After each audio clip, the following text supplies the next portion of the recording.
barbecue ribs, and signature Wagyu beef sliders. Always a memorable dinner, or catch the game and a bite at the bar at Kasai. Now the 2 locations, Scottsdale Road in Thunderbird and in Peoria at the 101 in Northern. Go to KasaiTeppan.com. That's Kasai Teppan.com, or search Kasai on your mobile phone.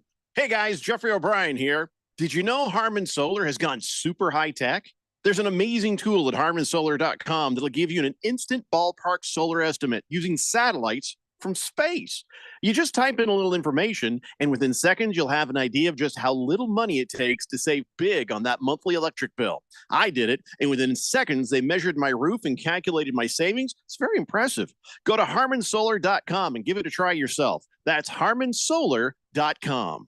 Sports betting apps are not created equal. Dylan Cohen from Beat the Book here to talk about the Sport Trade Advantage. With higher payouts, Sport Trade is the ultimate sports betting experience. Sport Trade is the first sports betting app that gives you the option to see the odds expressed as probabilities, and it's changing in-game betting forever. If it's easier to understand 52% probability of winning versus minus 108 odds, then Sport Trade is for you. With this percent odds feature, cashing out now makes much more sense. As the win probability changes, so does the value of your bet.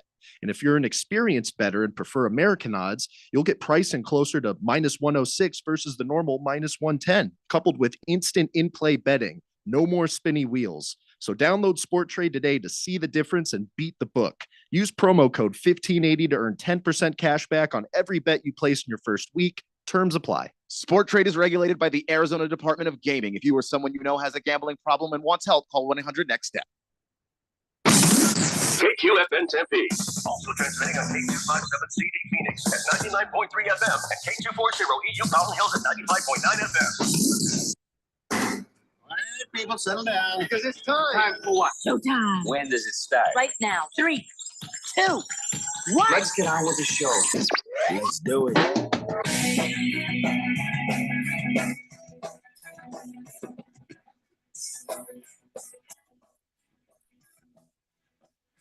All right, everybody, it's Tuesday here on the Daily Blender. I'm your good friend, your radio pal, Jeffrey O'Brien, alongside Randy White. Got Keon Rose in the control room, and you guys are on the Fanatic text line, 888-368-1580, as we broadcast live in the Harman Solar Studios in Scottsdale. And today is National Redhead Day. Really? Yes. I So, have two sons that are redheads. which is a bizarre statistic because only around 2% to 6% of the U.S. population has red hair. And, they're now redheads have been around forever, like for 70,000 years. Yeah. In fact, 2 of today's 3 variants of redheads originated in West Asia 70,000 years ago. So I don't know what you're going to do with this information, but now you have it. All right. So, All right. That's always good. It's also election day. Did everybody vote? Did you vote? Did you Oh, vote? yeah. Oh, yeah. 2 weeks ago. I dropped my ballot off this morning. Yeah, I wonder how many people voted in advance or just voted today. I feel like since it's National Election Day, we should vote on something, but I don't know what. What should we vote on? What is something that's been an important thing to us here on the Daily Blender? It's not the presidency, that's for sure. We should have whiskey during the show. We don't have to vote on that. Okay. Vote. Randy How about, can, I can, I Keon can. cannot. Yeah. No. FCC regulations. What about Radio Ron should buy us chocolate cake for the show every day? I don't think he's going to do that every day, whether we vote for that or not. I don't think that's what he might get us some, chocolate cake occasionally, He but I don't might think even every join us in day. the vote and make it All right. unanimous and still not do it. There's nothing we can do about it. I think that we've got to do something to make Ron think it was his idea, and we vote on it, and then Ron thinks how democratic, and then he No, Genghis Ron is not going to just do what we want because we voted for it. That's just not happening. Ron, huh? Yeah, that's All right. Ron said no. All Yeah, right. it's a new nickname. I'm wondering if it'll stick. Genghis Ron. Well, I mean, If you he tick still- him off, he still employs us, so he's not too much of a Genghis Ron. I'm just saying he doesn't have to adhere to any democracy. He runs a place. He owns a place. I see. There ain't nothing that it's he has to do. I see. He might, as a benevolent dictator, do something benevolently dickish. Did you I just don't know. call him What? a dictator? Yeah, he's But a dictator. what exactly- He can be. He's allowed to be. He has that right. He's Yeah. allowed to be a dictator. Yes. Of this building, yeah. So we need to think of something else that doesn't involve Randy manipulating Radio Ron to do what he wants. I'm thinking of something else that we can actually, vote on that maybe matters to us. But I don't know. What is it? What have we been arguing about lately? What See, has if been you- an argument? If you keep asking me, I'm going to keep giving you ideas that I think are great ideas to vote Okay, on. I'm no longer asking you. I'm asking right. Keon now. All right. What have we been arguing about lately that maybe we need to maybe have a vote on? We suck at democracy around here. Well, we don't suck at democracy. We could vote if we had an issue, but if we don't have any issues, you can't. I think we do. That democracy isn't when you make up issues to vote on. You vote on issues that you have. On this show, it is. Okay. On this show, we're going to make up a problem so we can solve it and feel good about ourselves.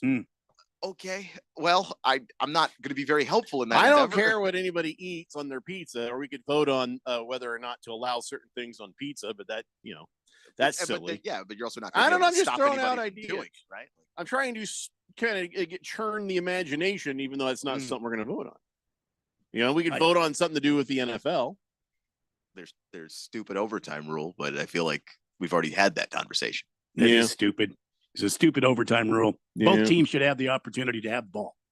I don't know. You're at the point in the game where your defenses are the most worn out and the I'll tell you most what. tired, and then you give the ball to Patrick Mahomes Sure. on a coin flip. But let's talk about that a little bit later. We will talk about that. I don't think that there's a necessary vote. I think everybody agrees. They might need to tweak that whole thing a little bit. But there's something else we could vote on. I don't know. Let's let the Fourth Dimension maybe think of something. Big All George says, how about the abolition of changing the clocks in California and going to permanent daylight saving time? 1, don't care about California. No, that's it. That's the whole list. They're already supposed to vote for that. They voted on it, and it just can't seem to get through the Senate or something. It's an act. It's just Or was it the other way It's a around? bill. It's not like yet a law. Yeah, whatever the case is, it's stalled. I don't know. 5586 says, can we vote to deport all San Francisco 49er fans back to California? They are really annoying. I think that'd be an overwhelming vote, so I don't think there's a reason for that. Mhm. Well, I suppose the Mhm. Niner fans would probably not vote in favor of that, but they're Yeah. outnumbered by everybody else.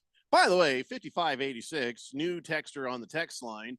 We need to figure out what to call this person. So 5586, he asked for help, or she asked for help yesterday with a texter nickname, longtime listener, first time texter. And okay, so here's the part where I say, if you're a longtime listener, you already know I'm going to say, tell us your teams, tell us a little bit about yourself. What do you do for a living? What are your interests? And remember, if there's some cool nickname you've always wanted to have, this is your opportunity. So give us a little more to go on. Like Buffy the Vampire Slayer? If Well, that's what you wanted, but Yeah, you need to alter that a little bit, like Buffy the Buffet Slayer. You know what I'm saying? You got to No, give a they- little twist on that. Then it would be Buffet the Slayer. Well, I don't know. I'm trying to help here. then you'd be Mhm. Vampire the Buffet Slayer. No. Then you Buffet just- the Buffet Slayer. Everybody Just knows around. vampires don't go to buffets. However, senior citizens do. And since I am a senior, Well, I first, just wait, say. Wait, how old are you again? 62. Well, you're not a senior citizen yet. I am of, Not of, until you're uh, 65. I am of senior age. I am drawing Social Security as we Oh, speak. listen, don't get me wrong. You are old as hell. Oh, I'm oh, just yes, I'm not- saying, you're not to senior citizen level, I think, until 65, right? I want you to know when I walk around or I travel around the valley here, which I do on occasion, and I walk in, I will ask for senior discounts. And sometimes I am successful in gaining those senior discounts. 65, I've looked it up. The transition from adulthood to seniorhood generally considers anyone who reaches 60 or 65 is Okay. becoming a senior citizen, but then another one says 65, another one says 65. So you might get some discounts, but no, you are not a senior citizen for another few years. Nice try. I invalidate your senior I'm citizenhood. sorry. I am a senior citizen. You're I just get a regular guy like the rest of us. Mm. Should we vote on this? Should we all get the election day off of work?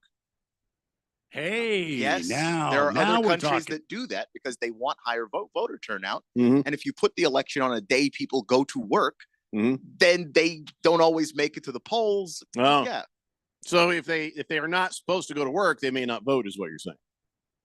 No, I'm saying the opposite of that. If you get work off on election day, you don't have anything else to do but vote. Well, I'll just sleep in, watch some shows, and forget. So maybe it's better that I have to go to work on election day because then I'm like on the way and I'm like, what's everybody doing? Oh yeah, that's right. I'm supposed to be Well, voting. the thing is, the lines are long as hell. No,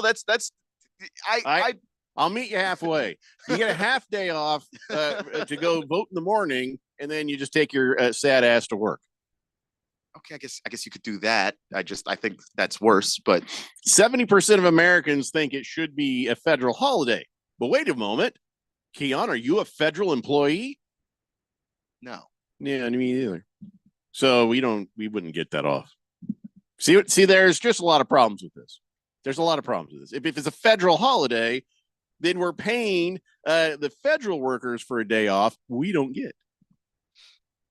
So now what? Mm. I mean, yeah. I mean, I don't know how to make it not a federal holiday. I'm petty enough that I don't want it to be a federal holiday. I think them federal workers get enough damn days off that we don't get paid. Yeah, I mean, I hear you, but at the same time, if you can get as many people out there voting as possible, that's good for a democracy, in my opinion. Let me ask you a question. It's a yes or no. Do you feel like this government has been run consistently well? No. Then they don't deserve another day off. They need to stay at work and work harder at making it better. The thing is, a lot of for us, the government working is coming from the people we vote for. Well, they're So if also you not make it- qualified to vote because they're not smart. If you make it harder for people Okay. to vote, Here's a new thing. you will have bad government all the time. How about this? Should we have a minimum IQ for voting? No. You have to be this smart to cast a vote. No. Really?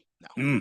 I feel like because you should. no, because like that, because IQ is something that the way that it gets administered, like Grade point average? it's no, there's no way to really test for intelligence that doesn't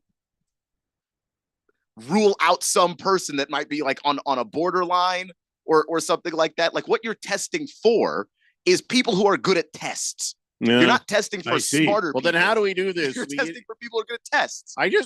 I'm just trying to make sure dumb people don't vote. Is there anything we I can don't do? like that because who defines what's a dumb person? Oh, I can do that pretty easily. Like you can, but we as a society would have to agree on that. And what if God, some we as a society what- are bad at everything. exactly? Because what if some racist gets to decide who gets to be dumb? See, that's Oh, that's a now- valid point now right there. You've got a group Well, of people who Can I just say the racists wouldn't be allowed to do that because they would already be determined dumb because that's a dumb thing to be. It's inherently ignorant and stupid, if not evil. We wouldn't let them decide that. I mean, I'm sure, but there are several wealthy, successful people who hold exactly that opinion, and we don't consider them dumb. I'm thinking of exactly one. He runs a certain website that's named after a letter of the alphabet. Had to be shortened to that, I guess. Yeah. I don't know. I'm just trying to help, but it just seems like it's just causing more trouble. Moldy Tuna Fish says, "Wow, Jeffrey is trying to disenfranchise a whole group of people from voting." Well, dumb people? Yes, I would love to disenfranchise dumb people from voting. I mean, I hear you, but you'd have to define what dumb is, and not everybody agrees on that. Hefty Lefty says lots of people with high IQs are socially moronic and can't figure out how certain things work.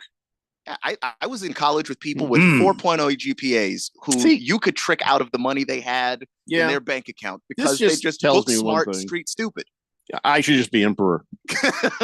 we That's come true. back around to it very often. Yeah, It seems a lot easier than the peasants all figuring out what is good and bad, who is smart and who is dumb.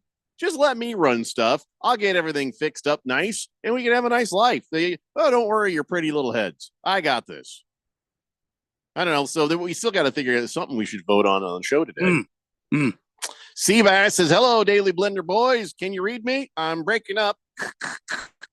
He actually says the word squelch. Happy Election Day. Wait a second. You guys aren't federal employees? Aren't you funded by NPR? We're more likely to be funded by the NRA. But whoever we're funded by, thank you. Average Joe says, I'm so tired of people complaining about long lines of polls not working on November 5th. The poll's been open for 27 days, and you can also mail it in.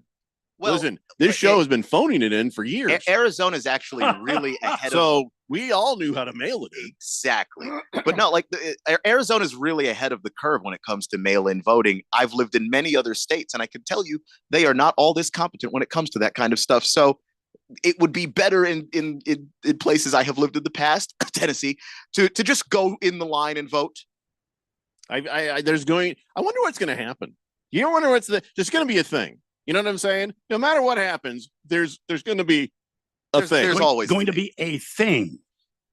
Is it going to be, it's a rigged election thing? Or is it going to be, it's intimidation at the polls thing? Or is it going to be, holy crap, RFK one thing? Yeah, that thing's probably not. That's not happening. But I'm just saying, something, we are just blissfully ignorant right now. There's no problems. But, in a couple hours, bleep's going to hit the fan. After this show, I'm going to hustle my ass on home. I don't blame you. and not find out what thing. And if things are too ugly tomorrow, we might go to network so Keon can stay there. I sure hope not. But, you let me know. I can just push one button and we all get the day off. Walter Mellon says, sign me up for a voter's day off. I'll just early vote and then have a whole day off to drink. Oh, so now if we do this, there's another part. Voting day should not be Tuesday. It should now be Friday. See, I like the way you think. But that's not what the Constitution says. You shut your mouth. It didn't say anything about Tuesday in the Constitution, Randy. Oh, yeah. Give us a drinking Friday. That's what I want. What about Where is it in the Constitution about a Tuesday? What about a drinking Tuesday? Then you have a hangover Wednesday, And you got 3 more days of work after? Like, I don't know, man. That's you get the Friday, then you get the Saturday to recover. Silver Pop says, good afternoon, guys. Happy Taco Tuesday. Can we vote on a permanent ban on all Lakers, Dodgers, Niners, Seahawks, Yankees talk on this show, this great show? There's just sometimes our teams play those teams. It'd be very difficult to get some credit for how expertly we didn't talk about the World Series. The only thing we talked about is something that was funny that happened. The rest of it we didn't talk about. Here's what we talked about. The dude trying to steal the ball out of the dude's hands. The guy yelling during the stand-up for cancer, Freeman, you suck. And the last thing we talked about was the guy blowing his fingers off with a celebratory firework after they won the World Series. That was the extent of our World Series talk. Yep. I think I need some sort of commendation. It was masterful. It was masterful. I was going to be like a medal, or if it's going to be a plaque, or if it's going to be like a little trophy. I feel like I deserve it for how masterfully the Daily Blender did not talk about the World Series. It would have to be a medal, I think. Pin it on me. I'm ready. Yeah. Happy Leffy says an emperor works pretty well for Japan. I know he's more of a figurehead, but still, I would not be a figurehead. I'm just saying. Key difference. Oh, Jesus. 9149 says we could vote for another hour of the Daily Blender. Oh, no. Well, that's the thing is veto. I'm veto. Stamped. Done. Don't even bother. That's actually an in-house vote, and all of us vote no. Jeez. Yeah. Cardinal Art says, do a poll on the NFL trades today. Hate to say it, but the Commandos just got better. Yes, we will talk about all the trades that have happened today. I don't know if any are still in motion, or is it over? Is the trading over? I believe we're done. Oh, okay. So we'll talk about the trades that have happened a little bit later on in the show. Big Jar says, according to the Constitution, the Tuesday next after the first Monday in November in every even-numbered year is established day of election. Which amendment was that? I don't remember that. I believe you now. Okay, Randy, I apologize. You were correct. Thank you. I think. Donnie says, it's election day and Ralph is missing. Oh, believe me, he's not voting. Silver Pop says, Jeffrey, you nailed it. Your management of not talking about that baseball event proves it can be done. You have my vote. Yeah, write me in. Write me in. It's a campaign promise you delivered on right there. So See, I already proved I can do that. Just saying. Weso Grande says, greetings all. I timed myself, and it took a total of 35 minutes to cast my vote, including the drive. Arizona does do a good job, that's for sure. Yep. That's very good to hear, Weso Grande. Now go home and hide. I had friends that were voting in Atlanta, and they were in line for hours. You know who's got a problem is Dabo Sweeney. I don't know if he went to go vote and he couldn't. He shows up there. He got turned away from his local polling place. They're like, you can't vote. You already voted. He's like, what are you talking about? I didn't already vote. Turns out Dabo's first name in real life is William. And his son's name is Will. And it turns out his son's early vote was counted as Dabo Sweeney's vote. So now there's a court hearing that has to take place on Friday to resolve the issue so that both Dabo Sweeney and Will Sweeney's votes will be accurately cast. Now, where was he doing this? Where was it he was trying to vote? I mean, Virginia, maybe? I think it might have. No, that's where they're going next. Clemson. Where's Clemson? Where's South Carolina? South Carolina. So whatever, if it comes down to those votes, you will not know anything until Friday because of Dabo Sweeney's son. Dabo That's pretty funny. Sweeney. Up and over. Buffalo Mike says, I love watching Cowboys games. Big Mike throwing the surface tab on the ground. Worst fake punt in history. Jerry and Steven melting down in the box. Oh, it's too good. It's delightful. Yeah, I feel like Keon legitimately enjoys those things. The single best football season of my life is happening right now. Mr. Pink Eye says, we could vote for a 1580 The Fanatic Fantasy Basketball League. Well, I already vote no. Yeah, that's a hard no for me. That's gonna be a pass for me too. Pink Eye, that is such a time-intensive thing. It's more work. So much work. It's, I mean, I don't know. Which one's more work? Is it baseball or basketball? I would say basketball because at least the way that we did baseball when I last played fantasy baseball was you would set your lineup at the beginning of the week and it would count all of the stats that your lineup had from the beginning of the week to the end of the week. So you were still just setting your lineup once. Basketball is like every day, man. Yeah, I played fantasy basketball once. I gave it my entire attention. It was back in like 2000. And I won the league. I was champion of the league and I was exhausted. I couldn't wait till that was over. And that was like 6 months out of my life. I was just, geez, what am I doing? And here's the thing. I didn't even know the people I was playing with, and that was a tough league. And it was like, everybody was good. And I was just like, I really got to really concentrate on this. And I'm like, why did I just waste all that time? I don't even know these people. So even if I talk smack, it just, I don't know. I that's a no vote for me, Pink Eye. All right, we got a lot of text on the text line. We're going to try to help 5586 with their nickname, and we have a lot of sports to talk about. So come on back, kids. Oh, and I got Phoenix Raceway tickets to give away, too. It's the Daily Blender here on 1580, The Fanatic. This is Brent Musburger's Action Update on 1580 and 99.3, The Fanatic. This update brought to you by Sport Trade. Download the Sport Trade app and use code VSIN to earn 10% cash back on every bet in your first week. Gambling problem?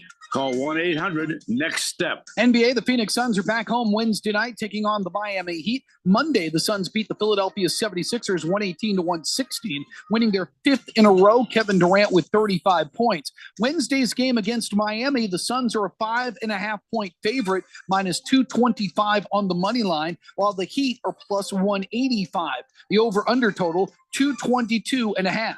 The Arizona Cardinals will be home on Sunday to face the New York Jets. Arizona at 5-4. They are a 1-point home favorite, minus 115, while the Jets minus 105, over under 46.5. I'm Tony Desiri with your VSiN Action Update on 1580 and 99.3 The Fanatic. Hey, sports fans, this is Dylan Cohen. And I'm Keon Rose, and we're bringing you Beat the Book every weekday from 2 to 3 in the afternoon. So if you want the latest betting picks, advice, and analysis that's sharp as a knife, Or at least sharper than Dylan's last pick on the Cardinals. oh, you've got jokes, huh? Maybe you're feeling bold now that your Commanders actually look decent this season. Hey, even a broken clock's right twice a day, right? Well, tune in to Beat the Book with us, Dylan Cohen and Keon Rose, every weekday from 2 to 3 on 1580 The Fanatic. Brought to you by Sport Trade, the newest sports book in Arizona. You okay? Sorry, I can't sleep with this cough. Sounds like you need to vaporize that cold. Vaporize. Yeah, with NyQuil VapoCool. It's NyQuil plus a rush of Vicks vapors. Whoa. So you ready to get some sleep? Thank you, NyQuil VapoCool. NyQuil VapoCool, the vaporizing nighttime coughing, aching, fever, best sleep with a cold medicine. And to vaporize sore throat pain, try Vicks VapoCool drops. Use as directed. Keep out of reach of children. Let's say you've got questions. You're looking into solar, but you don't know where to start. Well, Harmon Solar has the answers. Hi, I'm Jeffrey O'Brien, and listen, there's a couple of ways you can go here. One, visit harmonsolar.com, browse around, because right across the page, they got links to all sorts of great information, like frequently asked questions, equipment, tax credits, even testimonials. Or just give them a call, 800-281-3189. Ask them directly. They'd love to hear from you. That's 800-281-3189. Or just go to harmonsolar.com. Build up to Black Friday with savings all month long at Lowe's. Right now, get up to 35% off select major appliances. Plus, save up to $500 on select LG major appliances. And get holiday inflatables for under $20. Because Lowe's knows deals. Valid 10/24 through 11/5. Applies to select LG major appliances only. Cannot be combined with additional discounts. See Lowe's.com for details and qualifying items. While supplies last. Head coach Bobby Hurley and Sun Devil men's basketball are ready to join the Big 12 Conference.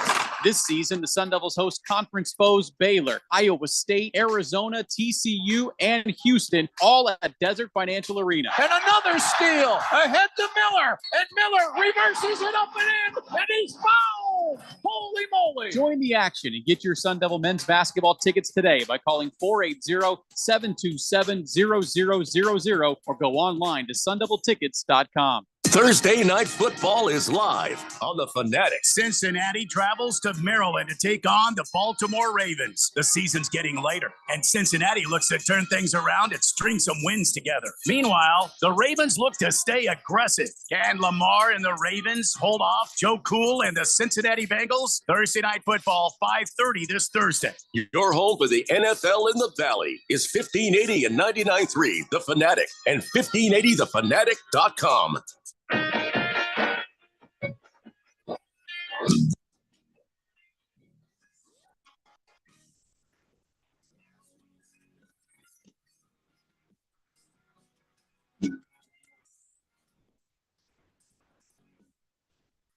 Hey, Blender here on 1580 The Fanatic. Election day. Hope you voted. Hope you didn't have any trouble. Are you going to an election party? No. No. I'm might going hang to out with shut. some I'm friends. going to shut off all the lights here at the Yeah. house. Get out all the dry goods. Sure. Load my weapons. Sit in the middle of the floor and just Right. wait for the end to come. Fair enough. How about you, Keon? Yeah, I might go hang with some friends later. Yeah, 8% of Americans are attending an election watch party. I don't know if it would be a party. We're just going to hang out. But it still counts. Yeah. I mean, you tell me you won't have the TV on? I mean, yeah, but we might not be watching the election stuff. What are you really? going to watch? Like a movie or something. I don't know. Huh? We're just going to hang out. So you're not Movie, like- going to an election party Gonna then? watch Yeah. Dave. Gonna watch Wag the Dog. Gonna watch what? I mean, what? Mm. I don't know. Mhm. We haven't really talked about it yet. We just Mhm. An American president. You're going to watch that movie? Air Force One, maybe. Mm-hmm. Just something. Get off my plane. Yeah. if Harrison Ford says get off his plane, you get off his plane. He crashes a lot. Let's go back to the text line. People are still trying to be a part of this. Silver Pop says, "Can I amend my proposal to include all Donnie interactions with the show?" Yeah, sure. We're not doing Why? it, but Why though? I mean, well, you it's wanted to ban entertaining. all the Lakers, Dodgers, Niners, Seahawks. Yeah, well, who are going to have the crap on those Silver Pops? There you gotta go. Bullseye says, "Can we vote to Ralph off the station?" Pretty sure it would pass unanimously. Suck it, Ralph. No. Wow. Well, we don't have a problem with Ralph like you guys seem to. Moldy Tuna Fish says Dabo Sweeney's situation just shows you that the whole election thing is rigged. So much disenfranchisement going. That's a long word. Disenfranchisement going on. The outcome has been predetermined. Yeah, by the Kochs. Wait, so the proof that they caught the mistake is okay. All right. You know what? Listen, I'm not going to argue with Moldy Tuna Fish. Yeah. The last part is the outcome's been predetermined. Well, that'd be by the Koch family if it's true. If it's true, it's by just people that are in the Pentaveret. Fish Tank says, I do fantasy baseball and we can change the lineup daily. It's a big commitment. Yeah, that's exactly why we're not doing it. Latina Leprechaun says, if we do fantasy basketball, can we ask Scott Engels some fantasy basketball questions? He loves his New York Knicks. No, he also does fantasy basketball stuff. So you can always ask him for advice. He is at Scott E. McKing on X/Twitter, and find him over there. So the answer is yes, but no, we're not doing it. We're not doing a league. You do what you want. You are welcome to be in one and ask him for advice. Average Joe says, what's with all these Cohens at 1580? First Ron, then Eric, now Dylan. And if they're not all related, are there others floating around we don't know about? Well, the Cohen brothers. There are a ton of Cohens floating around out there. Yeah. I mean, it's a very common name, Average Joe. Do you have a problem with that? It's like asking what's with all the Smiths. There's a lot of people named Smith. I don't know. I love the Smiths. A great band. Yeah, it really is. Weso Grande says, I second voting LA loving Ralph off the island. Well, it's not up for vote. We're not doing that. Yeah, this is the Daily Blender, not an episode of Survivor. 9826 says, hey there, can I be entered to win the Phoenix Raceway tickets for the playoffs? Thanks. Well, that's not how we're doing it. At least we're not doing that yet. Here's what we've got. I got 6 tickets for the truck race on Friday, and I got 8 tickets for Xfinity on Saturday. So we're giving away in pairs, just 2 at a time. So I don't know how we're going to do this. Hey, Randy, how do you think we should do this? We should do this on the phone, or you think we should do this on text? I think we should do it on the phone. If you like NASCAR, then certainly you want to go to the Xfinity race, because that's the next generation of stars that are coming up into to the big cars. Look, you're not going to get NASCAR championship tickets. They're sold out. And I got nothing for Sunday, but I got Friday and Saturday. But if you want to get close to it, Saturday is going to be the day you want. Now, if you're new to NASCAR and you're just kind of going out there and kind of experimenting with this whole, championship weekend, go to the truck race. It is a lot of fun to watch these guys run the trucks. And you might see Malcolm in the middle. Maybe. He moved up to Xfinity, though, this year. No, I thought he just went to truck. He went to Xfinity? All right, well, then you might see. Maybe he is in truck. If you just want to see Malcolm in the middle, hang around Scottsdale. You'll find him. You could probably find it on any of the number of streaming devices out there. Right. Yeah. I don't know what you need. I don't know what you want, but we have this. We have tickets for truck, and we got tickets for Xfinity. Oh, yeah. Yeah. We gave away some tickets, but then I just looked over. It just doesn't look like the person went and got their ticket. I don't know what to do about that. Well, this is dangerous because I don't know which one I gave away now. Yeah, when I give you your tickets, just go get them. I mean, that's important. Anyway, so there you go. 9826. He says, hey, you should do live on-air trivia questions that need to be answered. Randy can ask the questions. This way, only real fans win the tickets and not some jackals. Dude, that's the first time you've ever texted. Wow. He fits right in. Anyway, so do you have NASCAR trivia? I feel like anybody who wants to go, jackal or not, should get to go. I mean, I think you should just open it up. I don't think you should make them work for it. I mean, it's anti-jackal rhetoric, man. I mean, hey, non-jackal, 9826. Which race did you want to go to? The truck race on Friday or Xfinity on Saturday? It might end up being their texter nickname, non-jackal. Non-jackal. Biscuits and Gravy says, hey, you got any tickets for the ASU game on Saturday? No. In fact, we gave away all our tickets for tonight's ASU basketball home opener. We've already done that. So sorry, got no more tickets for tonight. I got no ticket. I don't think so. I should check with Radio Ron on the whole football tickets thing. I guess who are they playing Saturday, Keon? I forgot already. I'm just so happy Florida. So happy they won on Saturday. Central Florida. Oh, that'll be a big win. That will be a big one. This is weird. I can't see all of Biscuits and Gravy's text. And you get to play Central Florida after Central Florida is coming fresh off of their dominant victory over U Arizona. Yeah. Which I just really wanted to mention U Arizona losing again. That's really where. Yes, please. As often as you'd like. Interrupt other conversations if you want with that information. Yeah, I'm okay with that. That's the only information I really thought was important there. Ooh, text line's doing weird things. Biscuits and Gravy, that text from them just disappeared right off the thing. Call foul. You think it's it's election interference when if my texts get I don't know if that can that be probably Maybe not. No, it's probably not. No. Oh, hey, 5586 still needs a text or nickname. Here's what this person says. I like all Seattle sports teams. Oh, brother. Born and raised in Seattle, Washington. Went to ASU. Now I live in Chandler. I do like your Arizona Diamondbacks and Phoenix Suns, but Seattle Seahawks and Seattle Kraken, those are my favorite football and hockey teams. So what do we do with this? Is this a man or a woman, or do we know? I don't know. I guess man, but I don't know. You male or female? Man or woman? So this person is likely pale. Could be, yeah. Usually wet and humid. Yeah, moist and wet. That's I think. We don't need another moist one. No, dear God, no. Pasty something.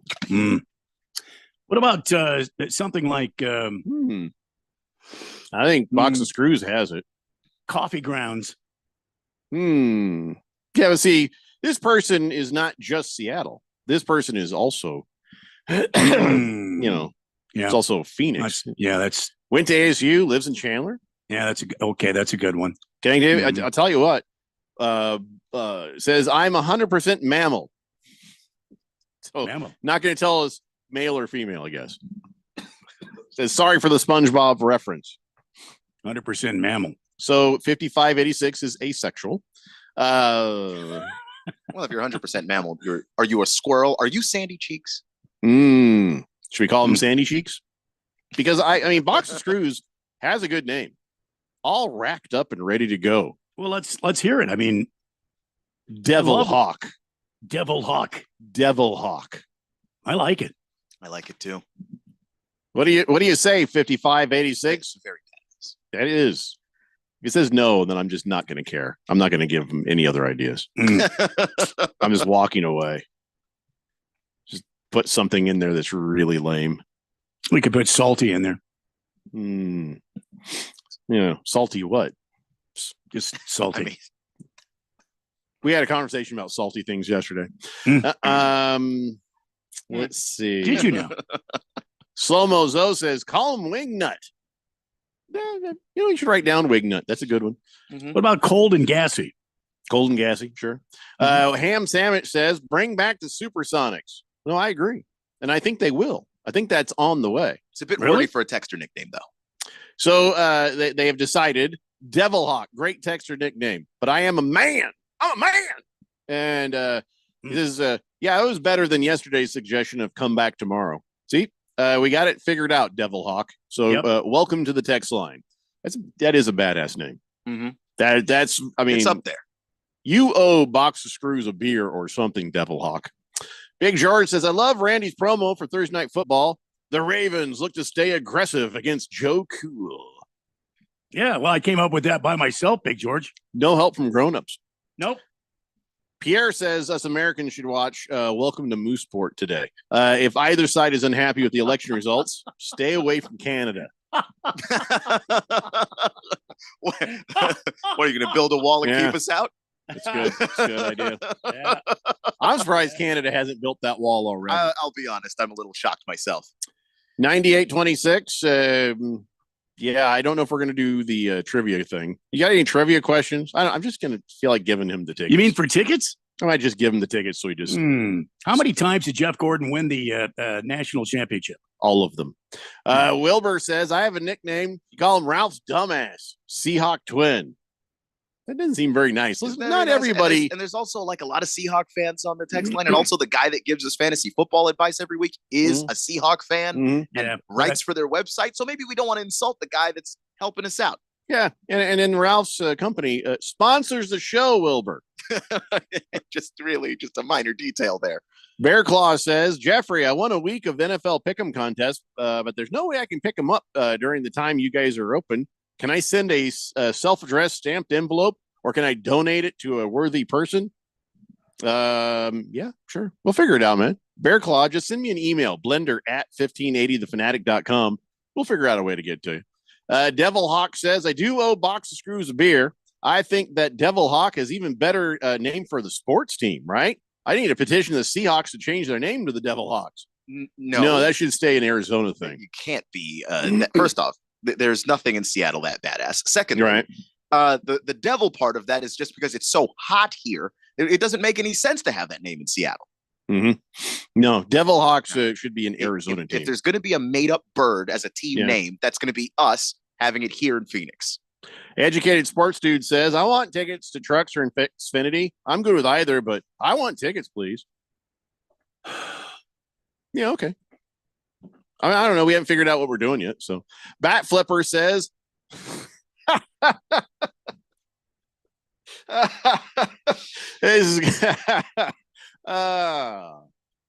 Hawk Sucker.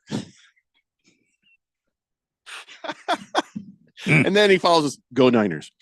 I don't think we're going to go away with Hawk Sucker. No, I did actually think that a Hawk Tua joke was coming, and then it didn't. And it's a dangerous thing.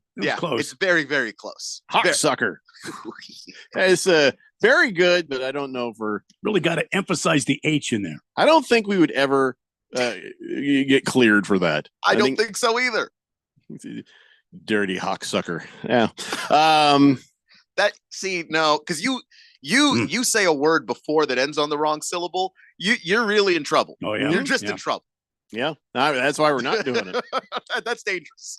Walter Mellon says, "Why is Wilbur throwing so much smoke towards Ralph? He's never even seen him."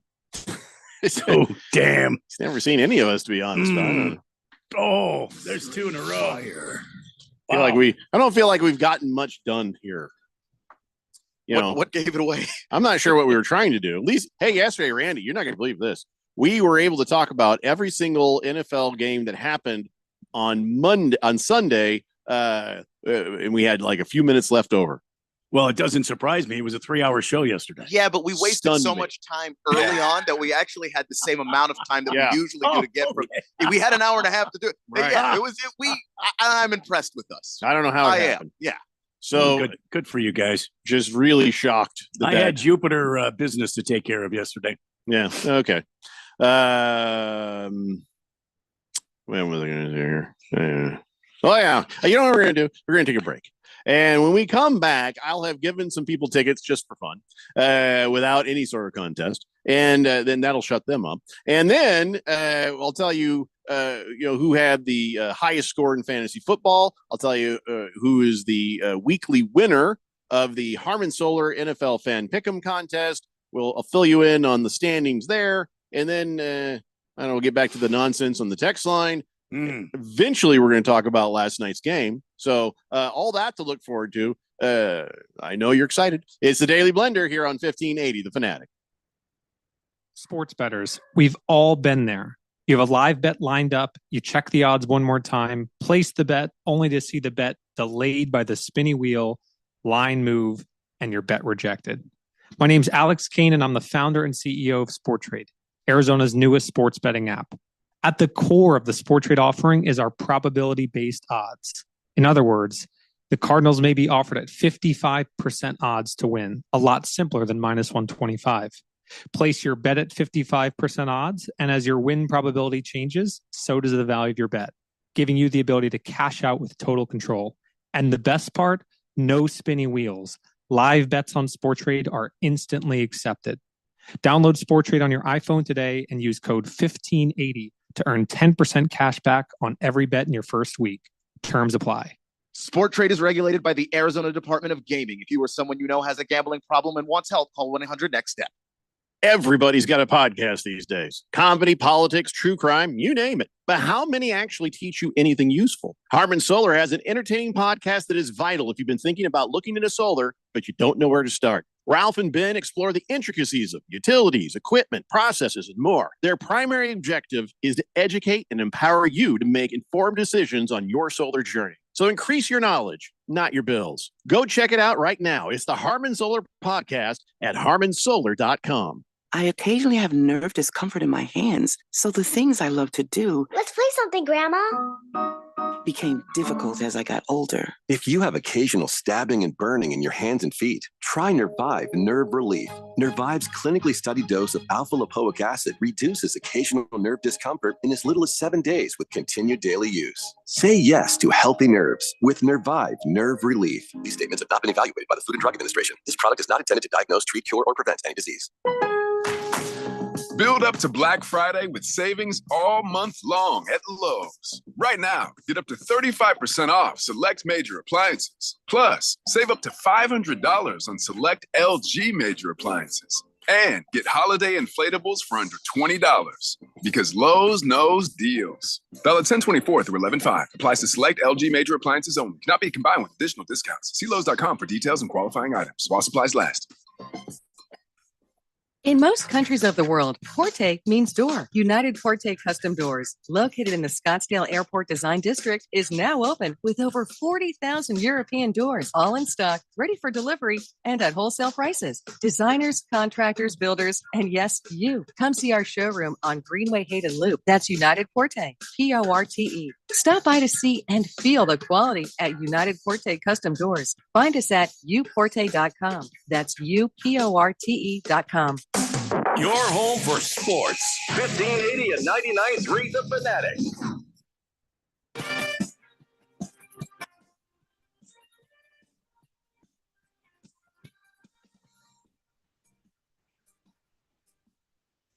Hey, Blender here on 1580 The Fanatic.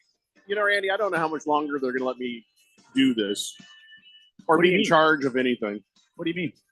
I'm not responsible. Well, I've known that for 30 years, my friend, but what are you talking about this time? So the first thing is that I was like, yeah, I'm going to give Educated Sports Dude some of these Phoenix Raceway tickets, right? Yes. So and then I look over here and 9826 says the guy who's wanting to, he's like, you should be a trivia question and you got to make sure real fans get to go. And I was like, all right, well, I'll just give him the tickets. Then he responds, oh, sorry, I can't go. Okay. Oh, I'll be in Utah. I was thinking it was for Sunday. My bad. Thanks for thinking of me. I did. This is the first I've ever met you. But okay. Well, welcome to the show. So then I'm like, I'm just going to give them both. I'm going to give a pair of Truck and I'm going to give Xfinity to Educated Sports Dude, right? See, I think that's a great idea. So I go over there and I was like, hey, give me your full name and email address. I'll send you to both. And he says, really? Sweet. And so I then all caps, I respond, are you calling me a liar? And he's like, oh God, no, I'm sorry. I'm just kidding. You got all like, oh my God, what have I done? The all caps, it's powerful. When you tell me, listen, I shouldn't be in charge, in control of, nobody should give me the keys to anything. But no, we took care of Educated Sports Dude, and I haven't sent you the tickets yet, but don't worry, I'll do that here in just a little bit. So there we go. Box of Screws says, well, I'm really glad my suggestion for Devil Hawk was taken. Welcome aboard, Devil Hawk. My 5 minutes of listening this week were productive. That's What do you pretty. mean That's your 5 very, minutes? Very efficient of you, but also Wait, we're a little hurt by that. yeah, what the hell, man? Why are you only listening 5 minutes a week? I'm going to have to roll back and read his text. No, it's enough. 888-368-1580. Nah, I just changed my mind. Just another face in the crowd says, I think that Hawksucker is Easy. Just to make sure I don't read something out loud. Yeah. Yeah. Slow-Mo Zoe says, oh, ask Randy about Crier Ball. Well, this is something. Yeah, this is what we talked about yesterday. Yeah, this actually The salt. wasted about half the show. Yeah, Crier Ball.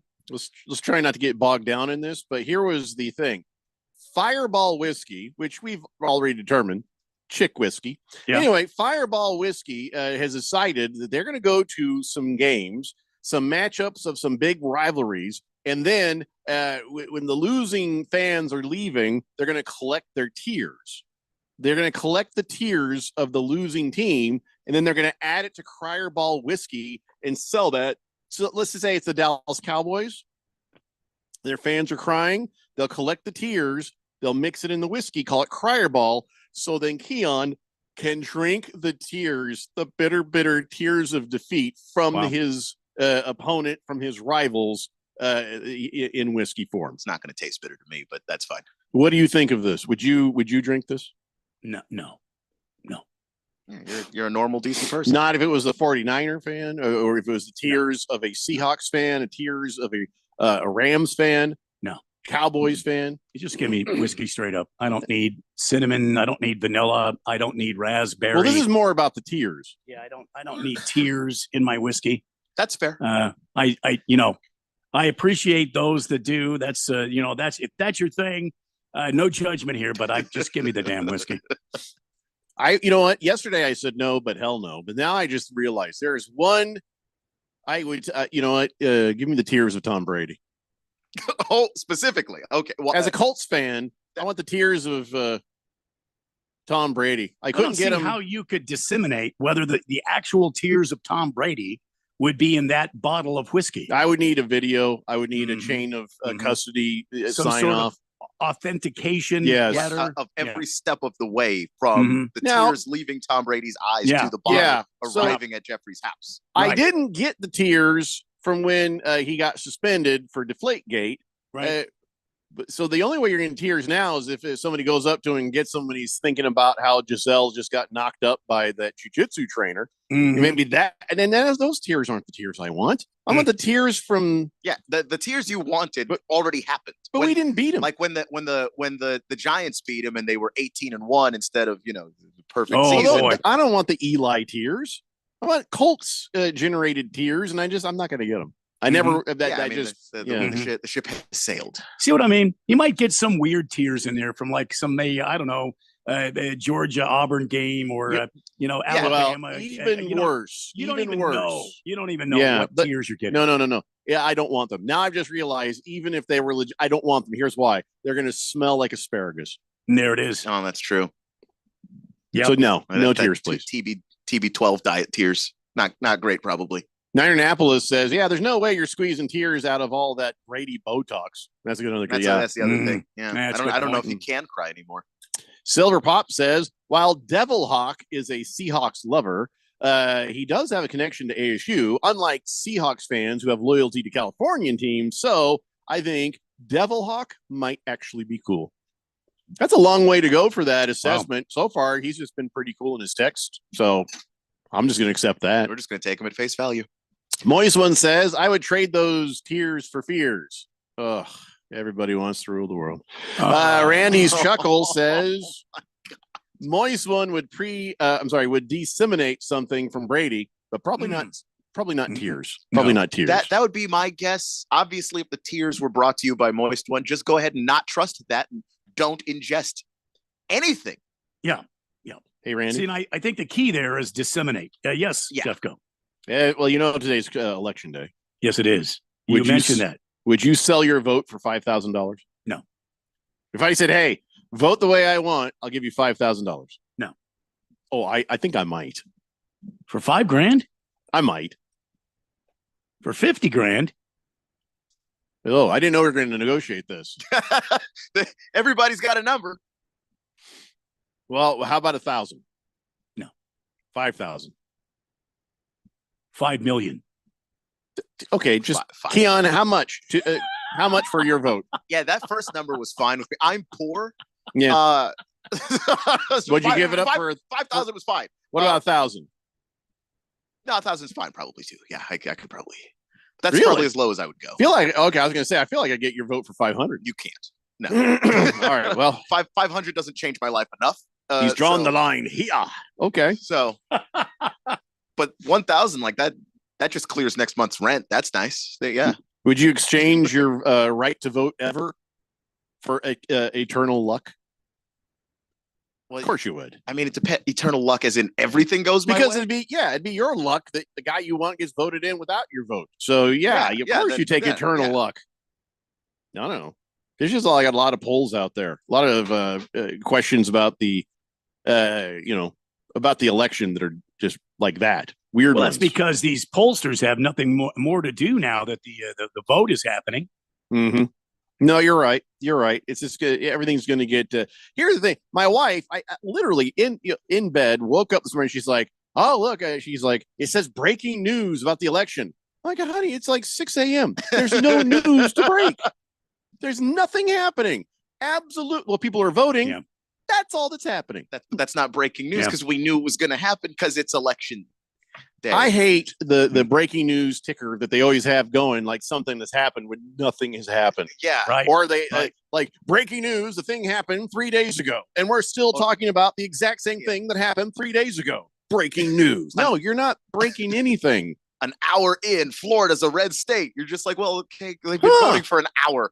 You guys, why don't we let breaking news? There was a hurricane in North Carolina a month ago. That's about the speed of it, man. I'm just yikes. I see. If I were emperor, I would. That's one of those pet peeves. Would be probably most of what I deal with.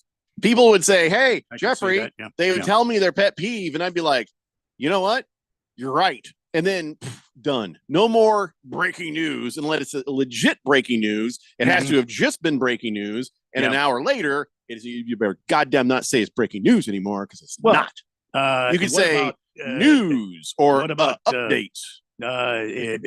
This just in, or as long as it was just in. What are these? What about these people that said at the end of the day? Oh, they should all be deported. I'm gonna have. I think I'll just allocate.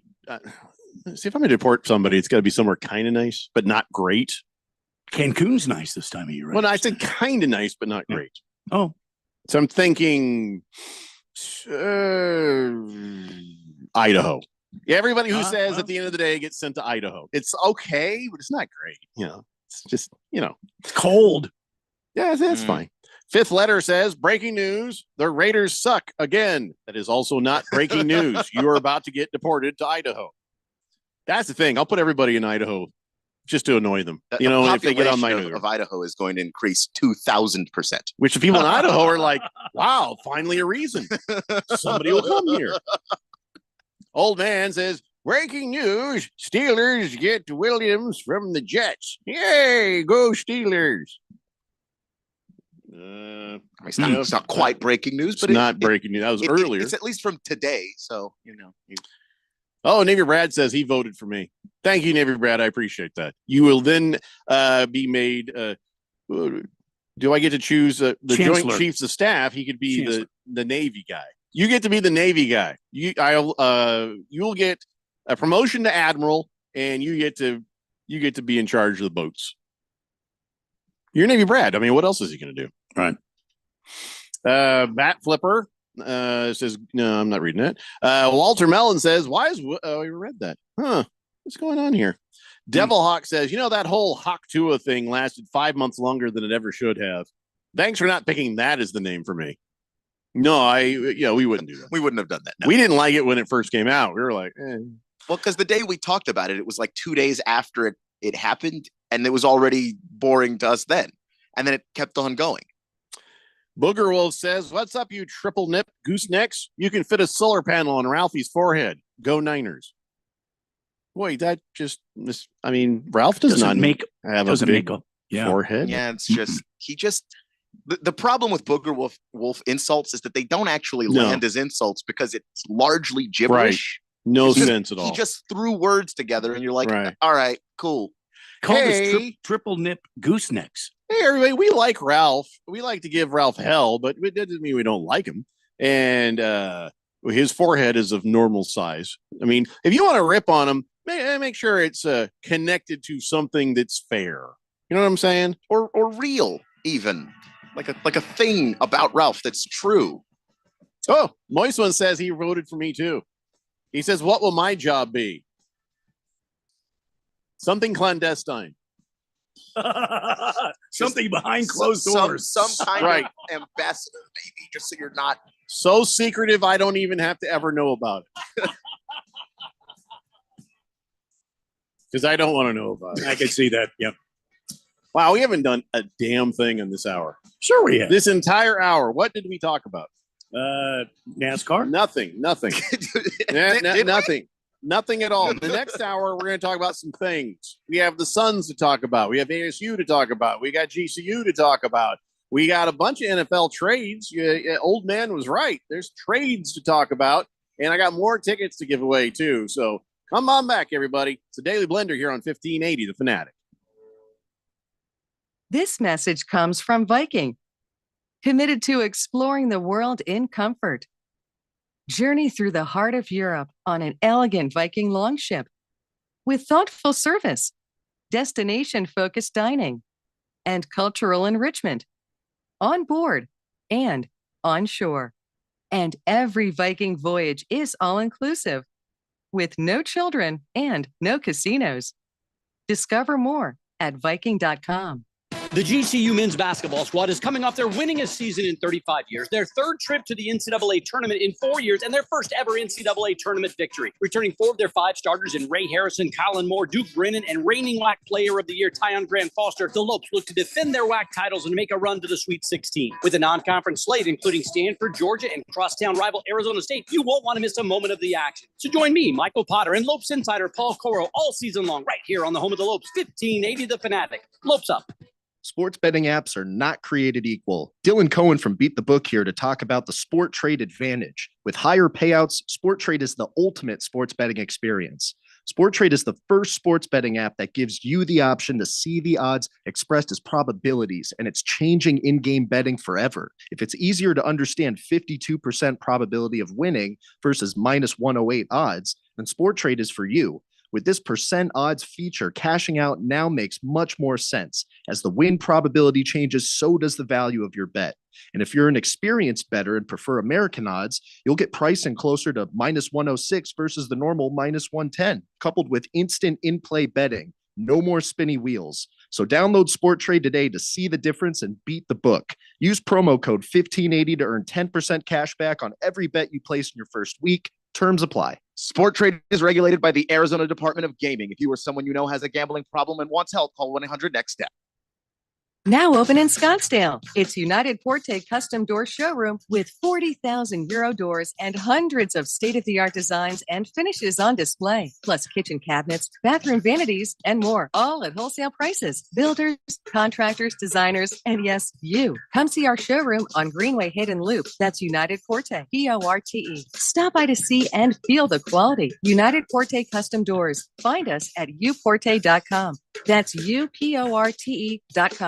I'm Angela Gonzalez, reporting from Phoenix. We're talking with the community about Phoenix Police Department. Ma'am, what do you think? Oh, I love them. They're our local heroes. We've had some problems around here with break-ins and people using drugs on the streets. The police work with our community to have a presence in our neighborhood and keep our streets safe. Thank you, Phoenix Police. Gracias a la Policía de Phoenix. Thank you, Phoenix Police. Rise to serve. Find more today at joinphxpd.com. Protect and serve with the elite. Sponsored by the City of Phoenix. KQFN Tempe. Also transmitting on K257CD Phoenix at 99.3 FM and K240EU Mountain Hills at 95.9 FM. All right, people, settle down. Because it's time. For what? Showtime. When does it start? Right now. 3, 2, 1. Let's get on with the show. Let's do it.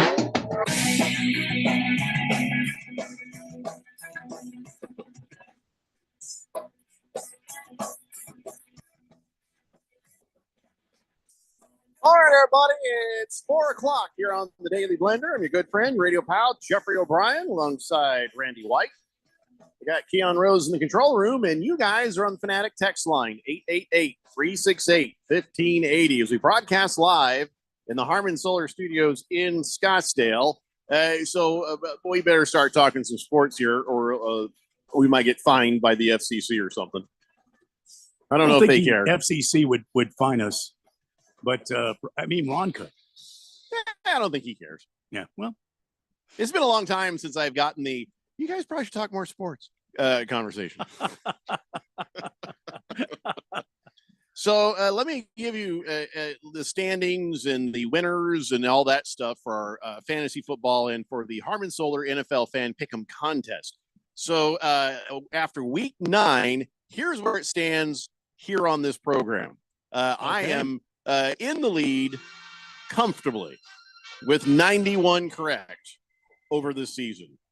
It took me most of 5-6 weeks to get back to where I usually am. That is how jacked up this season has been. But I got 11 right this week, so now I have 91. Randy, you've been having a nice couple of weeks in a row. You had 10 right. You have 81. Keon, always solid with his 10. He's got 86. Ralph, 10, 86. Me and Ralph have been tied for like a month. It's it's honestly frustrating because I know I'll watch a game where I got to pick right, and I know he didn't pick the right one, and then I'll get one wrong that I know he got right, and we'll be right back to where we started. You know what? This actually happened the first year of the Blender here in Phoenix. Former co-host Eric we would always do our picks live on air. Of course, he always wanted to do all of them on air. We don't always do all of them. He insisted on it, and so that was his downfall because Chuck, the guy who was running the board, was basically he was when he realized that he had one more than Eric. Every week after that, he'd always let Eric pick first. and then he would agree with everything. So he just shadowed him exactly and beat him at the end of the season. And the entire time, because his ego was just like, after he had talked, he wasn't listening to anybody else. So then Chuck would be like, we were laughing about it for like 8-9 weeks, him and I. Listeners didn't know, but he was just like, well, let me say, I think the Green Bay Packers, blah, blah, blah, blah. And then when we'd go on and we move on, Eric had no clue this was happening the entire time. And then it was just stunned at the end when he's like, how have I not beaten this guy? Well, you've been picking for him. Some people just like the sound of their own voice so much they don't notice what's going on around them. For several weeks, you've been picking for him. That's why you can't beat him. I love that so much, but see, now it's impossible. It can't happen because with the pool hosts, it doesn't show you what everybody else has picked until the game has started. So you can't get away with that now. You can't I didn't even know that. I don't care. You couldn't get a couple up on Ralph and then just sit there and just copy off his paper to make sure you win in the end. So that's kind of a bummer. Oh, by the way, Beat the Book with Dylan Cohen. He had 10 right this week also, and he has 87 correct so far. So, all right, the weekly winner of the $50 Kasai Japanese Steakhouse gift card is Arizona Ball Girl. She had 14 right. Wow. And it turns out the tiebreaker, because there was other people, including a random texter, the tiebreaker was the total score of the Chiefs versus Tampa Bay. So I guess that is how that thing's figured out. I don't know if it's Price is Right rules, closest without going over wins, or just closest. But Arizona Ball Girl, out of those 7 people who got 14 right, she's the winner. So there you go. That's how it's all done. So our leader in the clubhouse, Fish Tank, has dropped a couple of slots. Now Pro Dog is tied for first with Puckered Starfish. They both have 97 right. So Fish Tank's going to have to really be stellar to find his way back up in there. We're kind of pulling for him. I'm kind of pulling for him to win this. Nothing against Pro Dog, nothing against Puckered Starfish. Fish Tank's just our pal. And I'll be honest, as drunk as he's usually been when I've met him, I was stunned. It was in first place of our picks contest for like, what was it, 6, 7, 8 weeks? Yeah. So anyway, so there you go. That's what's going on with the Harmon Solar NFL Fan Pick'em contest. In fantasy football, the highest point total of 192.4 points came from Sports Locked Arizona in League 12. So that is that. Now, as far as things go, I am proud to say that I have climbed my way back up into playoff standing, and I'm back in 8th place now in the Premier League, but I played Moist One this week. Oh boy.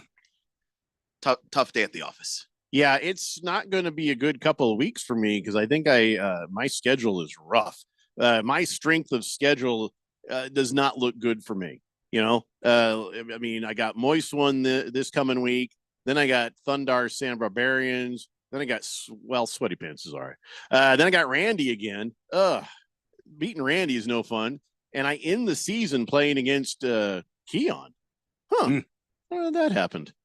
So I'll be lucky. I'll be lucky to make the playoffs. That's all I'm trying to do now. I just save some face and not be in the basement. You know what I always say, Jeff Cook? You that? got to get into the playoffs, and anything can happen from there.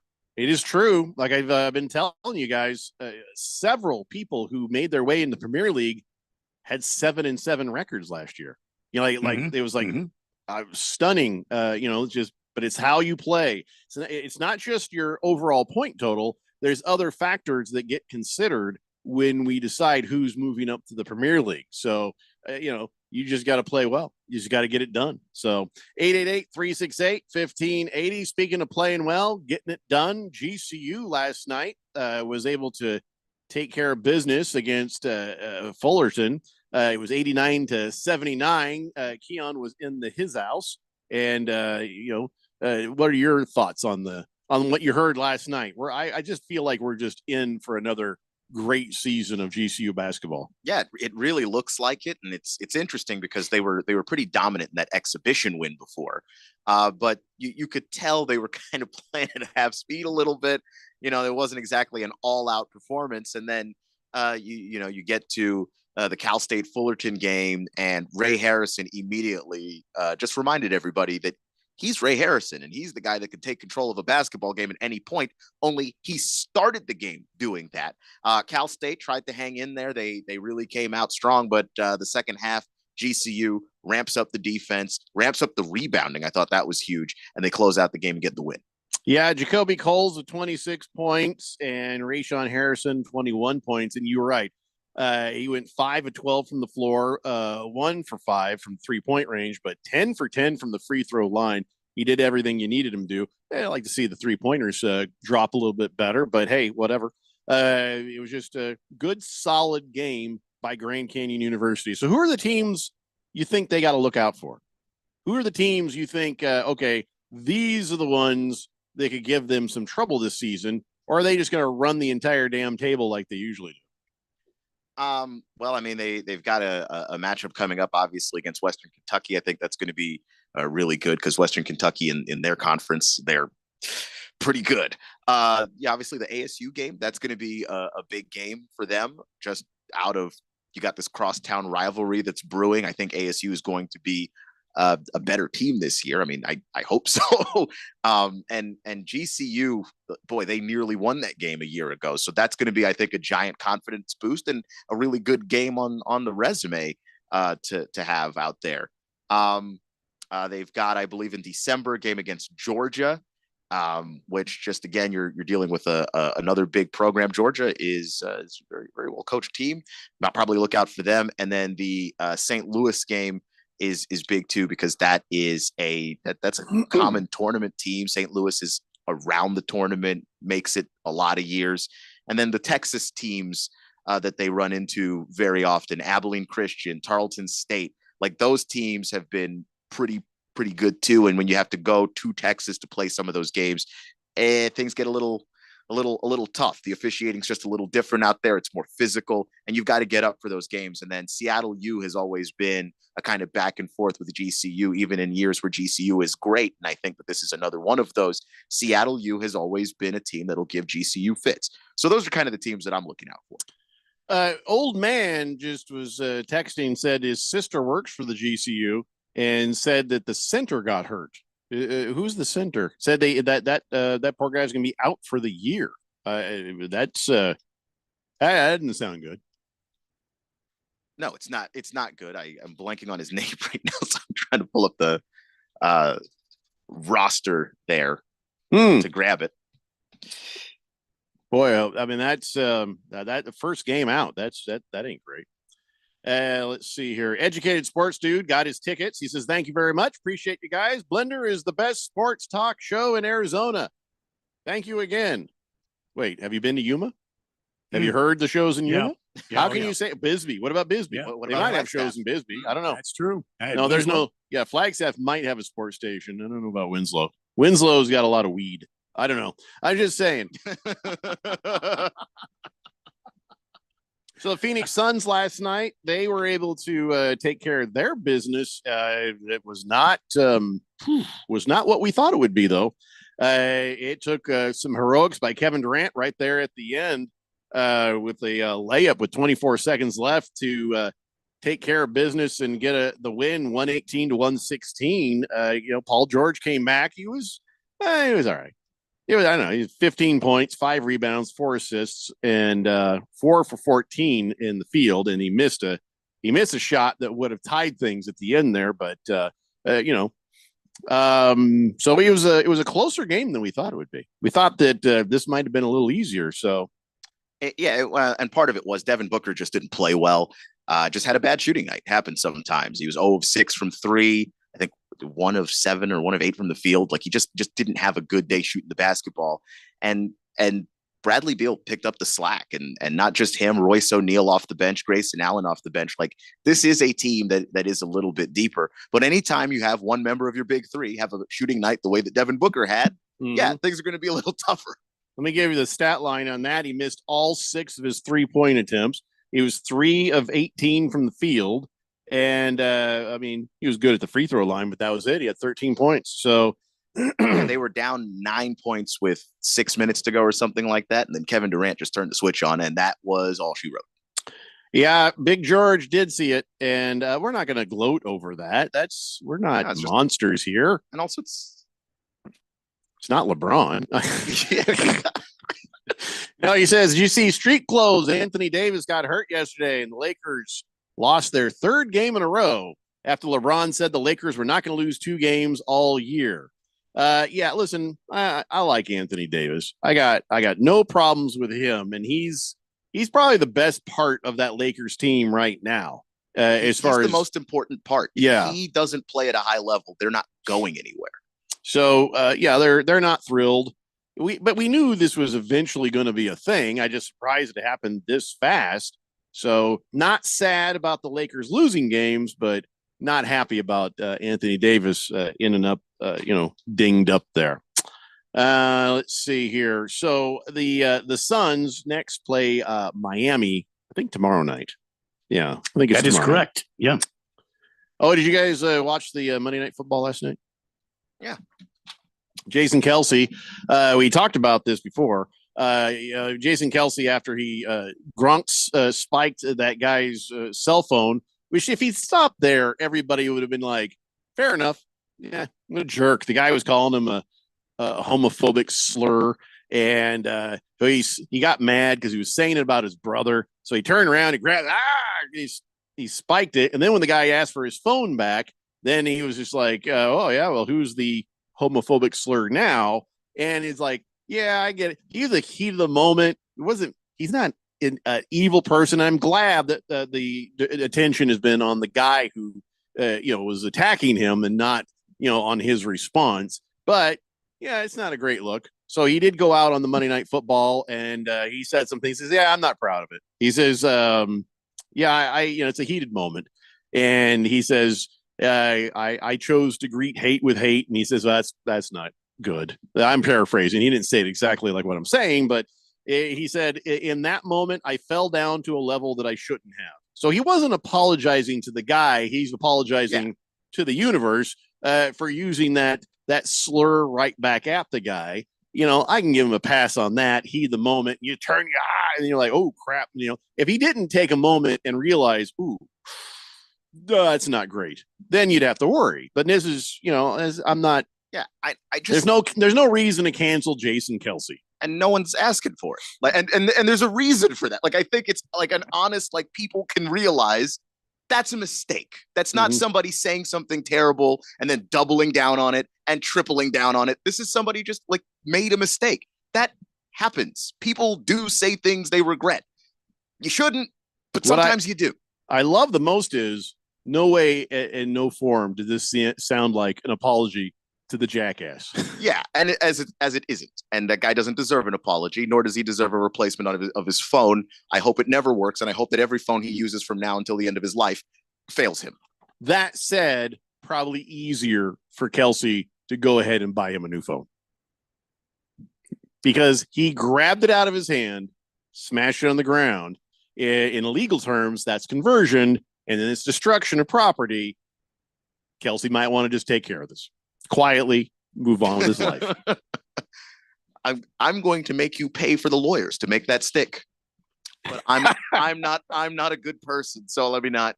That's I appreciate that level of pettiness. I do. It's like, no, if you want this to be a thing, you're gonna have to pay for it, and I hope it's worth it for you.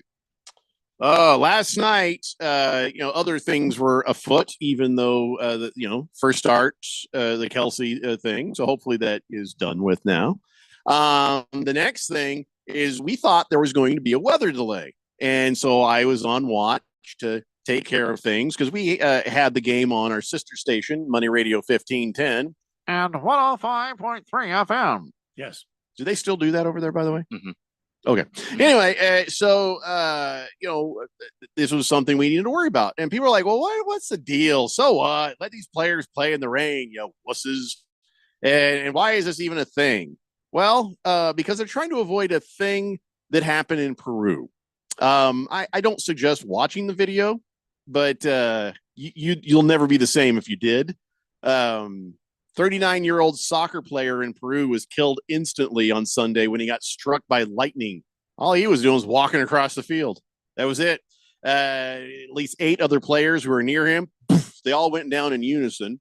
But the player who died was Jose Hugo de la Cruz Meza, and I guess the team's goalie took a direct hit as well, but he survived with some serious burns. Several others got hospitalized. They were 22 minutes into the match, and then they suspended it because of the weather. And I guess the players were walking off the field when it happened. This is what they're trying to avoid on the NFL games, when all of a sudden you're like, what? It's just kind of sprinkling. What's the hell? It's about the lightning. It's not about the rain. They'll play through the rain. Yeah, they've done it many times. It was actual flooding in Carolina one time. I don't remember who the Panthers were playing. Cam Newton was still there. But there was a swamp on the field, and they played the game. But lightning can heat the air around it to 50,000 degrees. So maybe just don't be out on the field if there's lightning that could be out on the field too.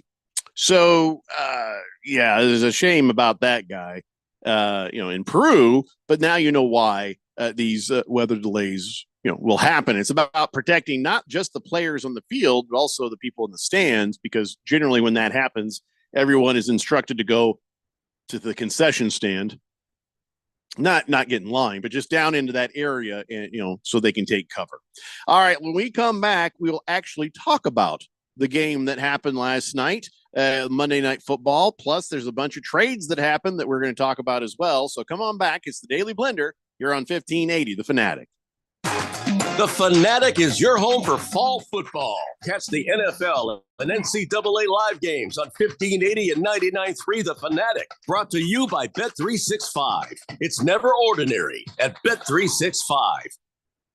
Direct savings and client focus, the cornerstones of the Diamond Dave philosophy. Hi, I'm Diamond Dave Cantor. My team and I at Desert Wholesale Diamond can be your trusted friends with an inside scoop on the diamond world. Just like they are to thousands of people around the world. And just like we have been for over 34 years. At Diamond Dave's, it's all about the diamonds and the savings, not paying for high-end retail locations or the overhead of a mall. You stand to save big time with our by appointment professional office approach combined with direct importing. When you choose Diamond Dave's, you choose huge savings, top quality, and excellent service. Call, email, or message us for an in-person appointment.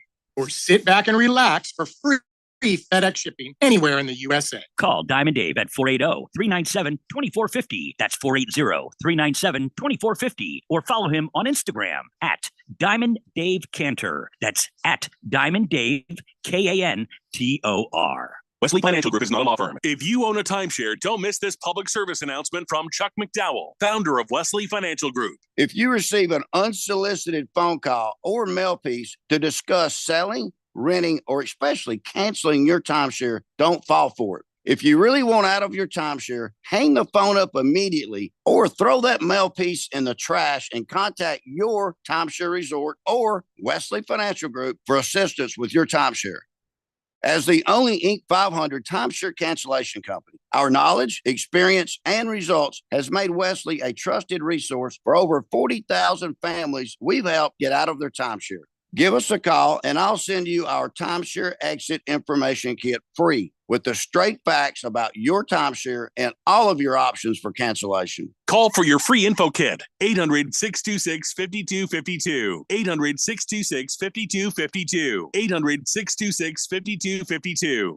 My name is Mary Grace. There are a few misconceptions about Alzheimer's. It's not just memory loss. It's the loss of mobility, the risk of falling. For more information, contact the Alzheimer's Association at alz.org, sponsored by the Alzheimer's Association. Thursday Night Football is live on The Fanatic. Cincinnati travels to Maryland to take on the Baltimore Ravens. The season's getting later, and Cincinnati looks to turn things around and string some wins together. Meanwhile, the Ravens look to stay aggressive. Can Lamar and the Ravens hold off Joe Cool and the Cincinnati Bengals? Thursday Night Football, 5:30 this Thursday. Your home for the NFL in the Valley is 1580 and 99.3 The Fanatic and 1580thefanatic.com.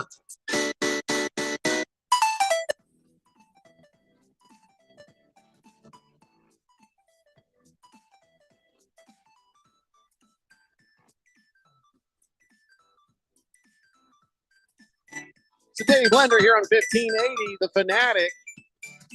All right, so in case you care, and even if you don't, there are no results coming in yet for the 2024 elections.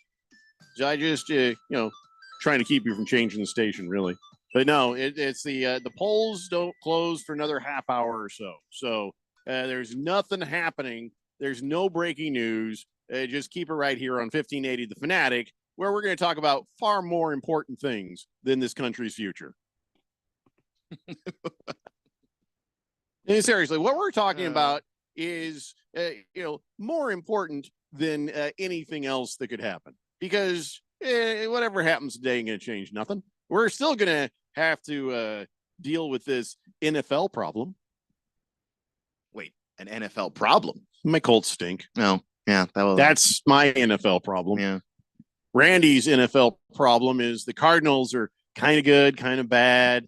Nothing's going to really be great for his Cardinals until you get a full-size quarterback. That's my opinion. Well, I mean, the Cardinals are who we thought they were. Yeah. And they're currently on a 2-game winning streak, by the way. I don't mean to, I'm not bragging, but that's great. That's great. Don't call it a comeback, but I won't. Hey, but then the Cardinals string 2 wins together. I mean, come on. But then if you ask Keon, are you better now than you were 4 years ago? He'd be like, hell yes, I am. I really am. And, My Washington Commandos. Years ago, and 10 years ago, and 12 years ago, and 20 years ago, if I'm 100% honest. We have way more important things to talk about than the election. And but just so you know, you got 35 minutes until the first polls close, or I don't know, maybe some have closed, but there's no returns yet, like 0% returns. You got nothing. So don't worry about that. Yeah, worry about it around 6 p.m. Then you can change the channel. We don't give a crap. 888-368-1580. Lacrosse guy says even lacrosse games have to stop on lightning. I think all games pretty much should and do. They do. NASCAR stops the races if there's lightning within a certain radius around the track. Yeah, the lightning ain't nothing to be trifled with. It's not about toughness. At 50,000 degrees, you're just going to die if lightning hits you. Yeah. Yeah, not everybody gets hit by lightning has a story. You know what I'm saying? A lot of them, that's the end of the story. Yeah, most people. Fifth letter, we're going to get to that here in a few minutes. Before we talk about the trades, Beer Bob and stuff, I do want to talk about last night's game. Monday Night Football. That was a good game. That was fun to watch. Yeah, it was really a fun game because, well, the Chiefs keep on doing Chiefs things, and it looked like, it looked like the Bucs had a pretty good chance. But then the defense for the Chiefs stepped up enough, and the offense stepped up enough. And watching this game, all I could think is the Chiefs are just screwing with us. They're holding back until they need it. Isn't that what it looked like? Because you're kind of like, oh, this could go badly for the Chiefs. Then all of a sudden it's like, oh, there's that off. Oh, look, Kelsey's actually getting stuff. Oh, yeah. All that stuff where I said it feels like they're laying low last night looked like the answer is yes. Well, yeah, and like there's a reason why, you don't show everybody your best plays, your best offense, the different wrinkles that you have in your game plan in week 3. Like, it doesn't help you in week 3 if your goal is to go further than that. In Kansas City, theirs is. And they know they have a great defense. And with all of the injuries, they've been able to make enough adjustments. They go out, they get a DeAndre Hopkins. Week 1 with Patrick Mahomes, obviously that's going to be a little bit of a rough time. But now that he's got, an extra week with the playbook, a week of practice with the team, look at him. So I think they should be up on charges. Why? For what? For misleading us. Oh, I see. Well, you're supposed to mislead the other teams. It just happens to also mislead us. Doesn't that misleads bettors? That misleads fantasy football players. That misleads pickers. But they're not interested in that stuff. They're trying to beat the other teams in the league. You just don't. And look at Cliff Kingsbury as your perfect example, which is why I'm still a little concerned about the second half of the season for my Commanders and why we've seen him collapse late season with the Cardinals, late season when he was at Texas Tech. He shows you all of his best stuff early, and then teams adjust, and then it's not the best anymore. Yeah, I just feel like they should all be up on charges. That's just, I'm going to work with Big George on that, so don't worry about it. But, so now the Chiefs are undefeated still, and this is just like it has been in past years, where we're like, how are they doing this? I mean, they don't look good, but then they're good. So I don't. Their defense is great. Defense is really good. Yes. Steve Spagnuolo is probably going to get hired as a coach somewhere. At the end of the season. We've been saying he should be for a while. So Travis Kelce, now the oldest NFL player to ever catch 14 passes in a game. Wow. Player, not just tight end, not just wide receiver. 14 is a lot. Player, making him the first player 35 years old or older to do that. So, I mean, that's cool. I mean, I don't think a lot of people are like, oh, he's done. He should retire. I mean, I feel like maybe he should retire, just, I don't know. And you can also just see how having DeAndre Hopkins makes that offense so much more lethal because you have to respect the deep game. Yes. And there was so much open grass in the middle of the field. I don't think Patrick Mahomes has seen that much open grass in the middle of a field since Tyreek Hill was there. So now you're like, okay, well, who are we working on? Are we working Kelce? Because we were Kelce. Now all of a sudden, over here you got Hopkins, right? Oh, we're working Hopkins. Now what happens? Oh, you got this Kelce guy, and then that newbie they got 84, whose name I always forget. Dopey white guy. I don't know. Another tight end, I think. Dopey white guy. I think that's his name. I'm just on his birth certificate. And then you still have, Xavier Worthy out there. Like, that's going to be an issue. Dude was in negative points in fantasy football, by the way. Yeah, because he's only because he's only going to get a couple of shots a game. He's very limited in what he can do, but what he does incredibly well. So it's going to be feast or famine with him. And he actually had a big catch. He just couldn't keep both of his feet in bounds and it got erased. But he put them on the goal line. If he was able to stay in bounds. Oh, Megatron says that was number 84 was Justin Watson, wide receiver. Oh, he looks like a tight end to me. Big guy. Big guy. Yeah, he's a big dude. He is built like one. Random Texter says, Jeffrey, can you kindly say that again, that the Chiefs are undefeated? And Keon, can you say the Chiefs defense is great again? Both statements are such great radio airplay. No, we're not going to do that. Yeah, now that you asked for it, I almost don't want to do it. In the flow of a conversation, sure. We're going to keep it real, yo. Complimenting your team on request it just feels weird to me. Beer Bob says also the refs stepped up for the Chiefs. Yes. Help them win the game. Did you see that missed false start? Well, with that being said, I'm glad they were able to tie it up and go into overtime.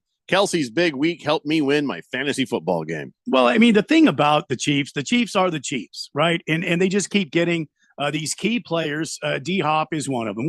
We all three of us know what D-Hop brings to a team.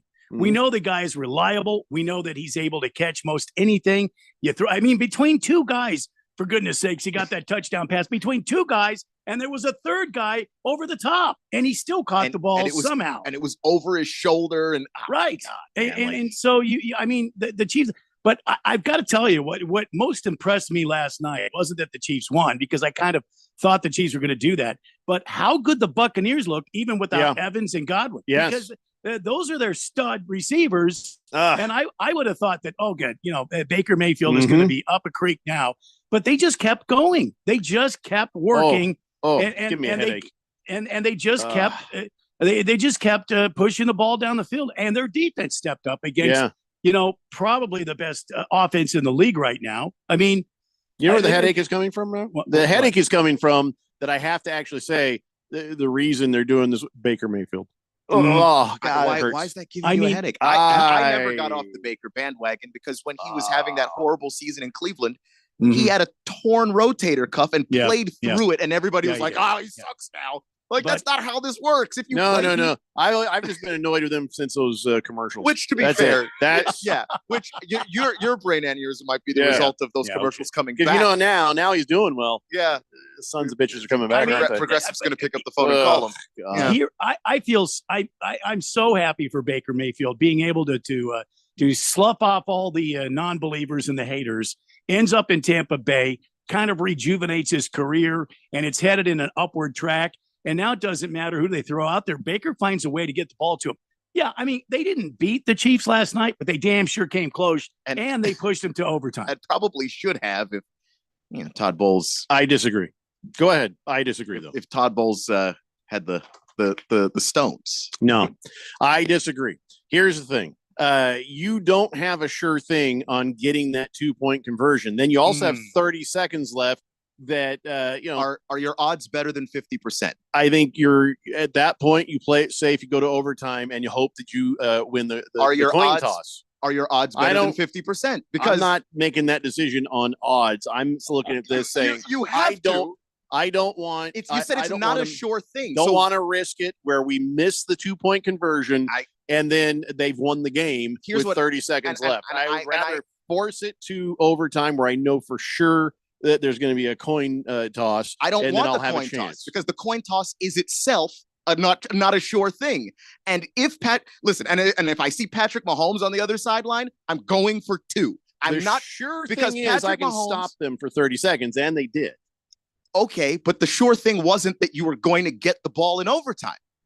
Like you're saying the coin toss is a better chance than I have the ball on the goal line right now. I can decide my fate. Win or die right here. But instead, I'm going to go on a coin toss. And I know that if Patrick Mahomes gets the ball in overtime, that's a death sentence. That guy does not lose overtimes. 30 seconds, it's a death sentence. That 30 seconds could have been a death sentence. Anything can be a death sentence when Patrick Mahomes has a chance to ball.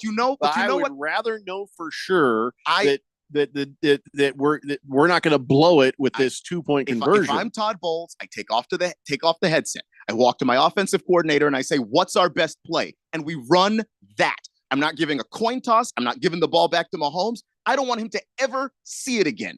I'm aggressive on those things. That's kept them alive, got them into the chance in overtime. That defense, and then a coin decided that they lost. The defense ended up having to do the exact same thing they would have had to do with that 30 seconds. Okay, but they held the 30 seconds on the field goal kick, and then still had to play a chance game with a coin. Yeah, I'd rather score and then hold for 30 seconds as opposed to hold for an entire overtime period, which I know that secondary can't do because that whole fourth quarter was a back and forth. I think either way was fine. I don't think Todd Bowles made this huge mistake. I don't think it was not going for 2. I'm not saying it was a huge mistake. I'm saying my personal belief on these things is that I'm aggressive about it. If I have the ball in my hands right now, I decide my fate. That's how I approach those kinds of things. So I'm not saying Todd made a bad mistake. I think he played it. He's a more conservative-minded coach there, and he played that how he did. If part Dan of that Campbell might have did been it, the Dan was going to go for 2. Of how the Chiefs do in the red zone. And I mean, if it was going to be an easy thing, they would have gone for 2 every single time they scored. But I'm not saying it's easy. And I'm saying, because you don't want to try to go for 2 every time. I'm saying if you got the chance to win the game with it, that is when you go for 2. Not every single time, because it's not going to work every single time. But if you can get your best play, your best matchup, and you decide the game, here's the thing. Okay, let's say you're in that position and you're like, okay, so here's what we have to do. We have to do a 2-point conversion, and then we still have to defend against Patrick Mahomes rushing down and being able to get this field goal. Or we just kick the extra point and we know for sure we're going. I have a sure thing in my kicker to make sure we get into the overtime. But overtime is not a sure thing. But neither was stopping him from getting a field goal. So I'm just saying, I'd rather know for sure we're going to overtime. You have to and then stop him either trust way. my defense, and then let's just see what happens. I saw that fourth quarter. I can't trust my defense. We gave up 14 points just now. Yeah, I don't trust my But defense. guess what they just did? They did stop it because in 25 seconds but they I'm saying stopped them. if you could stop them after the extra point, you could have stopped them after 2. You didn't know for sure either case. I would rather know for sure we're going to overtime, and that's what Todd Bowles decided. But you weren't guaranteed overtime, even if you went with the extra point. Like they You're still definitely not going to go to overtime if you boff the 2-point conversion, and now that they've already won the game. Correct, but you already know. If you go to overtime and then the coin decides you don't get the ball, guess what? You've lost the game there too. So you're more aggressive. I'm more Yeah, conservative. it's just a difference of philosophy. I'm not saying it's wrong inherently. But I'm not going to give Todd Bowles any crap for it. I haven't. I'm not going to say that is the reason that they lost the game. I don't ever give a coach crap for making whatever decision they feel is necessary there. Todd made the decision he made.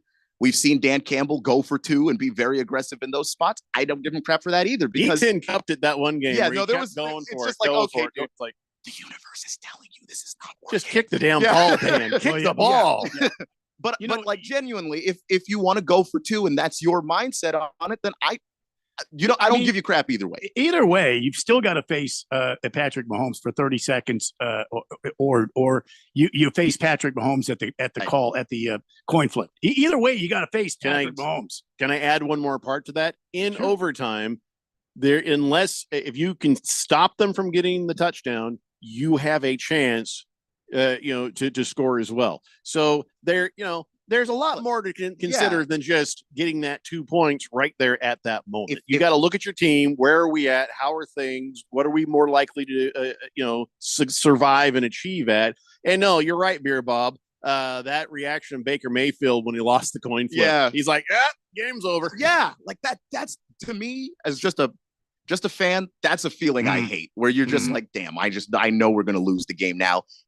As long as the overtime is that, if I look on the other sideline and I see 15 in red, there's not a chance that I'm going to overtime. There's no chance. That's true. Swazman says the NFL should just say full 10 minutes of overtime, no matter what. No sudden death. 10 minutes, go play. What do you think of that? That's what I think should happen. They call it a new game, but it doesn't even feel like the same game if one team can just have the ball and end the game. No, I agree. I agree with Swazman. Especially since the game can end in a tie anyway. You might as well just let it go. Yeah. No, I agree. Beer Bob says they even replayed Baker Mayfield's reaction. I read that. Wessel Grande says that is 2 games that the coach of the Buccaneers blew in overtime by being afraid. It's not being afraid. It's about just working your numbers and odds. Yeah, I think it's 6 one way, half dozen the other. To be honest with you, it's what I was saying. Keon's right and Jeffrey's right. Either way you go, you still have to face number 15. For me, whether or not I lose the game, I'd rather be the one to decide that and not a coin. That's personally how I see it. There's also momentum that you have to deal with. And if you stop the momentum now, because we had to stop everything, we have a coin toss. Now there's going to be a kickoff. And if they get the game, now I got a better chance of getting my defense settled down. And it's not a thing where it's rush, rush, rush. There's a lot of different factors that you have to consider. Doesn't lose in overtime. That is the factor that I am considering. I see Patrick Mahomes on the other side. Like, I'm just telling you, I don't want to see him have the ball ever. If I go and we're in overtime and we can kick a field goal, I might consider try to go for the touchdown. Because if he gets the ball, it's over. The saddest part, there was an overtime game and they called heads and it was tails. And my wife and I were like, So last night when Baker Mayfield said tails, I was like, yeah, tails never fails. And then there's like, heads. Oh, damn it. It failed. It failed. Tails failed. Heads means you're dead. Oh, well. Slow-Mo Zoe says, I agree with the 10-minute rule. Maybe that's what we should vote on. But I think everybody's going to just agree. Yeah, I think we all agree. Yeah. Kiss the Cook says, Oh, Keon, which one has the better odds? Are you talking about the coin toss versus what? I mean, Versus the 2-point conversion, I don't know. I mean, it's just good question. how often does your team complete 2-point conversions? I like it's. Don't ask me about my team ever again. Don't ever ask me about my team. That's fair. That's rude. You know, that was rude of me. The That's hell's rude wrong of with me. you? I'm sorry. Where's my manners? All right, we got a lot of texts on the text line to get sorted and read, but we got to take a break. So we come back. We'll keep talking about Monday Night Football. Soon, we'll talk about all the trades that have been happening in the NFL today. It's the Daily Blender here on 1580 The Fanatic. Direct savings and client focus, the cornerstones of the Diamond Dave philosophy. Hi, I'm Diamond Dave Cantor. My team and I at Desert Wholesale Diamond can be your trusted friends with an inside scoop on the diamond world. Just like they are to thousands of people around the world. And just like we have been for over 34 years. At Diamond Dave's, it's all about the diamonds and the savings, not paying for high-end retail locations or the overhead of a mall. You stand to save big time with our by appointment professional office approach combined with direct importing. When you choose Diamond Dave's, you choose huge savings, top quality, and excellent service. Call, email, or message us for an in-person appointment. Or sit back and relax for free FedEx shipping anywhere in the USA. Call Diamond Dave at 480-397-2450. That's 480-397-2450. Or follow him on Instagram at Diamond Dave Cantor. That's at Diamond Dave, Kantor. Point. Hey, you okay? You don't normally miss those shots. Oh, I just haven't been as regular lately, and it's making me feel sluggish. You should try Metamucil. It's been a game changer for me. Metamucil's plant-based psyllium fiber helps trap and remove the waste that weighs you down. Ace, you're moving better than you were last week. Definitely. Metamucil keeps you moving. These statements have not been evaluated by the Food and Drug Administration. This product is not intended to diagnose, treat, cure, or prevent any disease. Learn more at metamucil.com. Hi, guys. Jeffrey O'Brien here. Have you ever gone to harmonsolar.com? Well, you really need to, because everything you ever wanted to know about how solar power can save you big on your monthly electric bill is right there. It's online. Through your phone or through your computer, you can learn about tax credits, the equipment they use, look at how they do things for businesses as well as homeowners, see testimonials from happy customers, and I hear they got a pretty good podcast, too. Check it out. Go to harmonsolar.com. That's harmonsolar.com. Now open in Scottsdale. It's United Forte Custom Door Showroom with 40,000 Euro doors and hundreds of state-of-the-art designs and finishes on display, plus kitchen cabinets, bathroom vanities, and more, all at wholesale prices. Builders, contractors, designers, and yes, you. Come see our showroom on Greenway Hayden Loop. That's United Forte, Forte. Stop by to see and feel the quality. United Forte Custom Doors. Find us at uporte.com. That's uporte.com. 1580 and 99.3 The Fanatic. Arizona's new home for sports.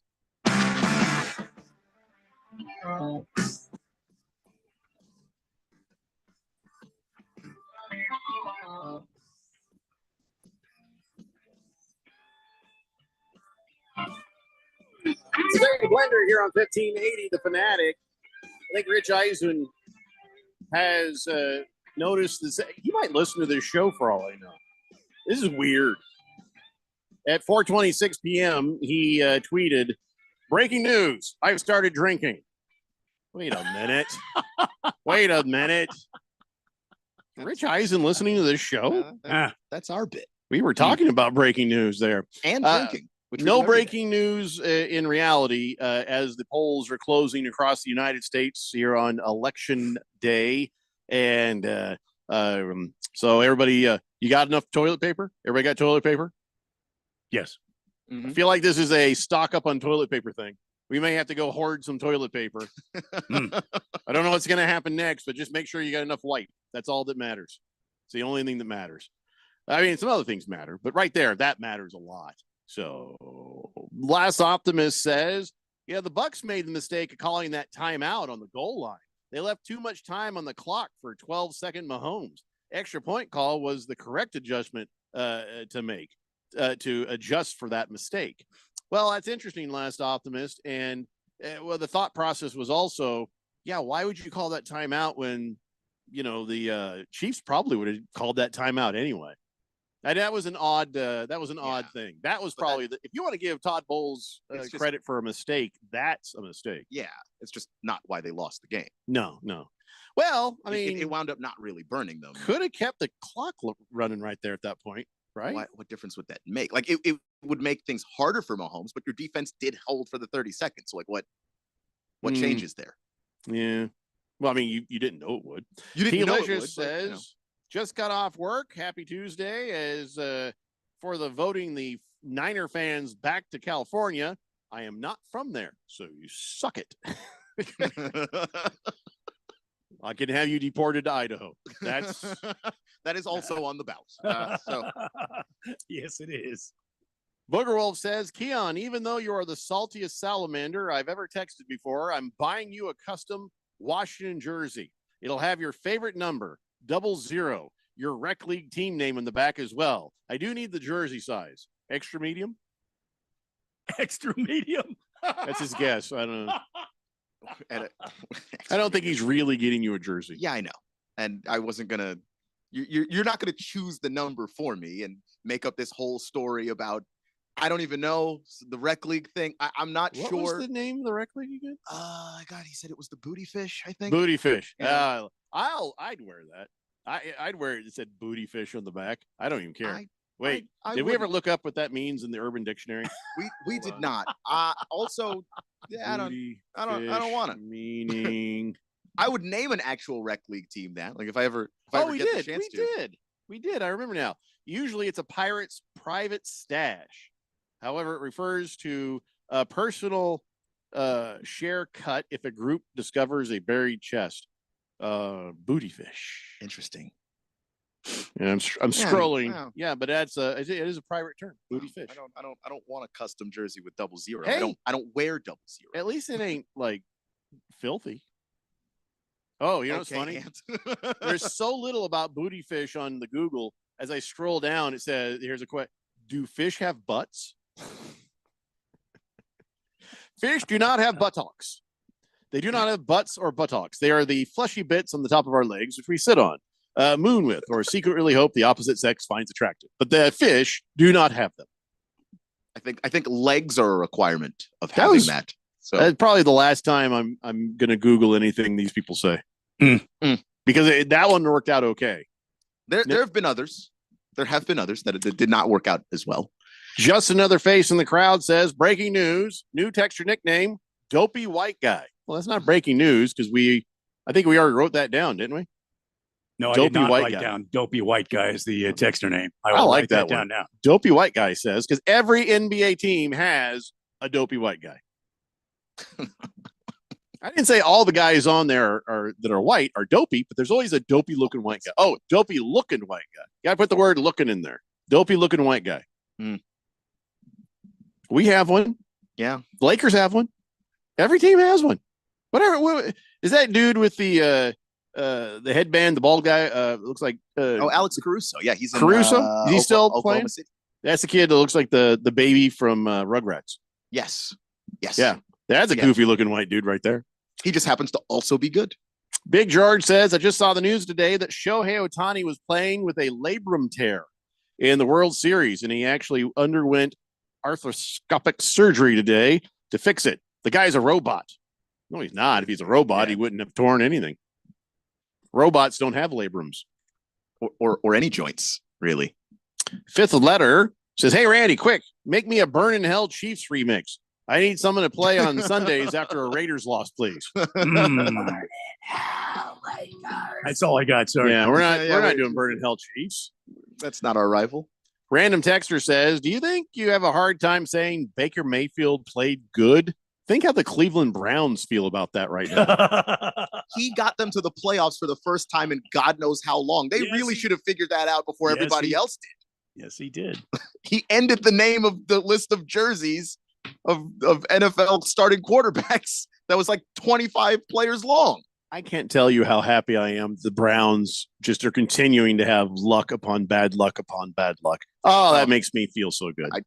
Makes me happy. Some of it luck, but it's compounded by their bad decisions, which I like more than anything. Bad things happen in the Browns makes me happy. Kyle G says there's two teams you will always that you feel will always win if it goes to overtimes? It's the Chiefs and the Lions. I was shocked Tampa Bay didn't go for 2 when they tied it at the end of the game. I'm not going to fault the decision. I just keep seeing them in overtime. We always knew the Chiefs were going to win anyway. I don't think Todd Bowles. Yeah, the Buccaneers shouldn't feel that way. Yeah, that'd be bad news if your coach thought that. What I can't believe is that I won a fantasy football game. Goddamn, Cade Otton is the best thing I have done this season as far as waiver wire pickups. My good move was Kareem Hunt. That was that's been helpful for me because my running backs have all been injured. See, I don't know. We talked about this. I was like, I don't think I can pick him up. Just on principle. I don't like to have violent people who kick women in the head, or butt or whatever. That's fair. So that's I'm looking down my lineup. I don't like him as a person. Making sure I'm not a hypocrite here. Chase McLaughlin. I think he once didn't tip. I think that's the only thing he's done wrong. My kicker. So yeah, I think I'm fine. And that was in college. He just didn't have a whole lot of money at that point in his life. He was poor. Yeah. Anyway, let's see here. Kiss the Cook says, Keon, are you a fan of analytics? I'd like to see them employed. I don't think that's. I am. I love the song. Sweet dreams are made of these. Who am I to disagree? You ever see the analytics when they were in concert, Randy? I think that you were just singing a song by the Eurythmics. No, it's the analytics. I know. No, Eurythmics. You don't need to argue with me about this in public. But I'm not arguing with you. I know I'm right and you're wrong. I think the analytics should be considered, but it shouldn't be the only deciding factor there. There should be others. Analytics was she still is amazing. Even after she left the analytics. No, Eurythmics. Slow-Mo Zoe says the refs are terrible. 1 week you got a guy ripping a player's head off with the face mask, and then last night they're calling an offensive player for a face mask when it wasn't even close. I know it's bad. What are you gonna do? What are you gonna do? I don't know what to do. I mean, we talked about this every year since time began. I don't know what it's gonna take. Don't know what there was a group of officials that retired from the NFL in the mid 2010s, and they just haven't been able to replace those guys. And here we are. So there you go. Keon has an answer. Hefty Lefty says, I had a buddy on a rec league softball team named Cheek Clappers. And the team was called Cheek Clappers, and they all wore 0-0. Well, I don't mind that. No, that's pretty funny. Cheek But Clappers. if you're going to say, I'm going to wear a Commander's jersey, I'm not going to put booty fish on the back of the jersey of a team I actually like to root for. That's not happening. Now, a rec league jersey, I would. Oh, rec league jersey all day. Not a chance I'm putting it on the back of a Commander's jersey. I like that team. If you haven't noticed.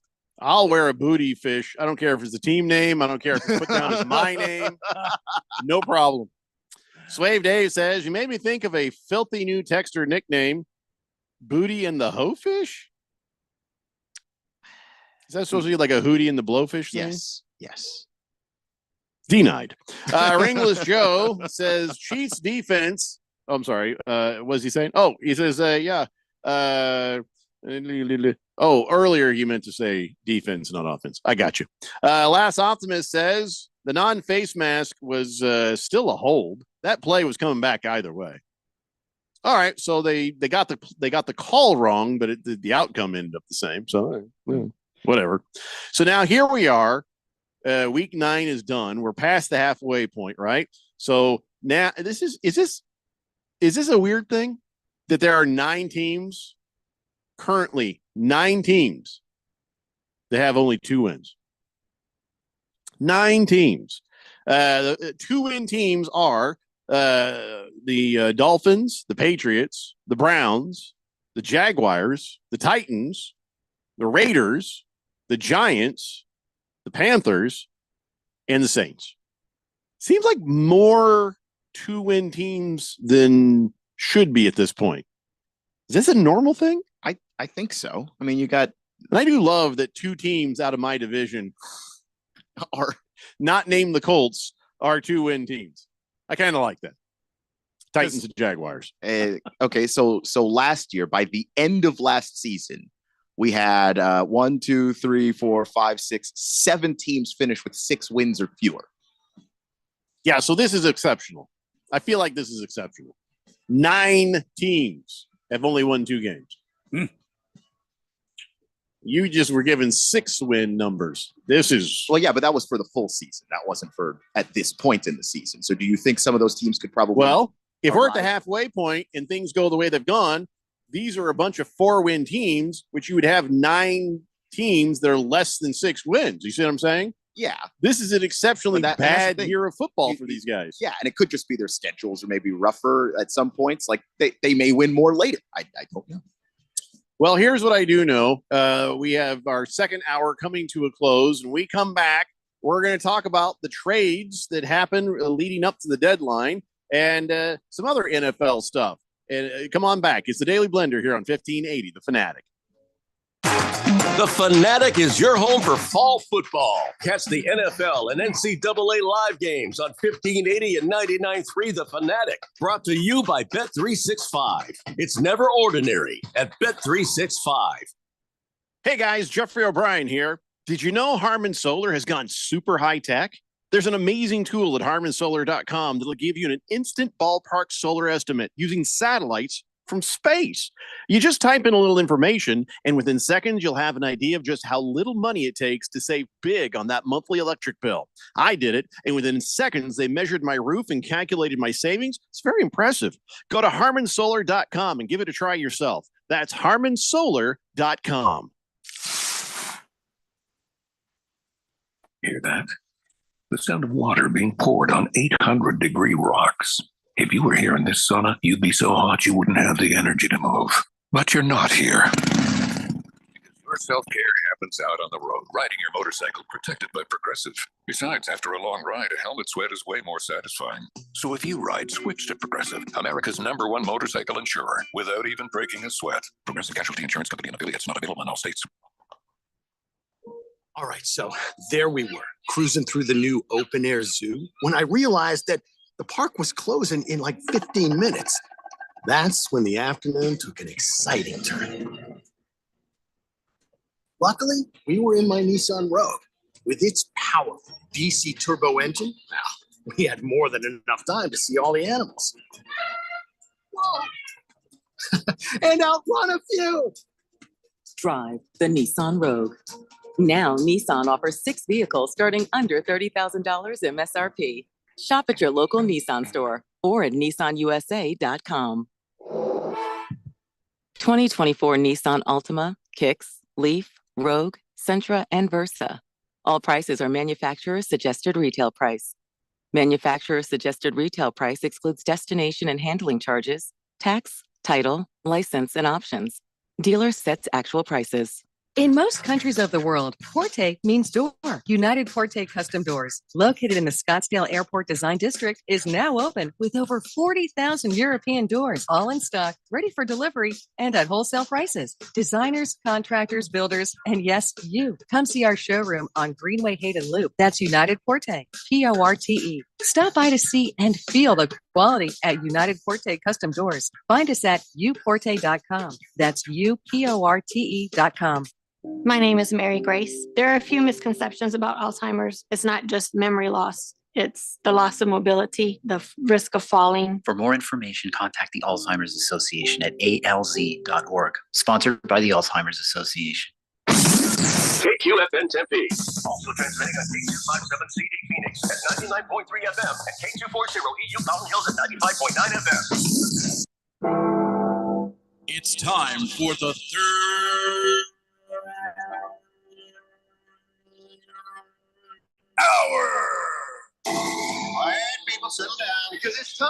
For what? Showtime. When does it start? Right now. 3, 2, 1. Let's get on with the show. Let's do it.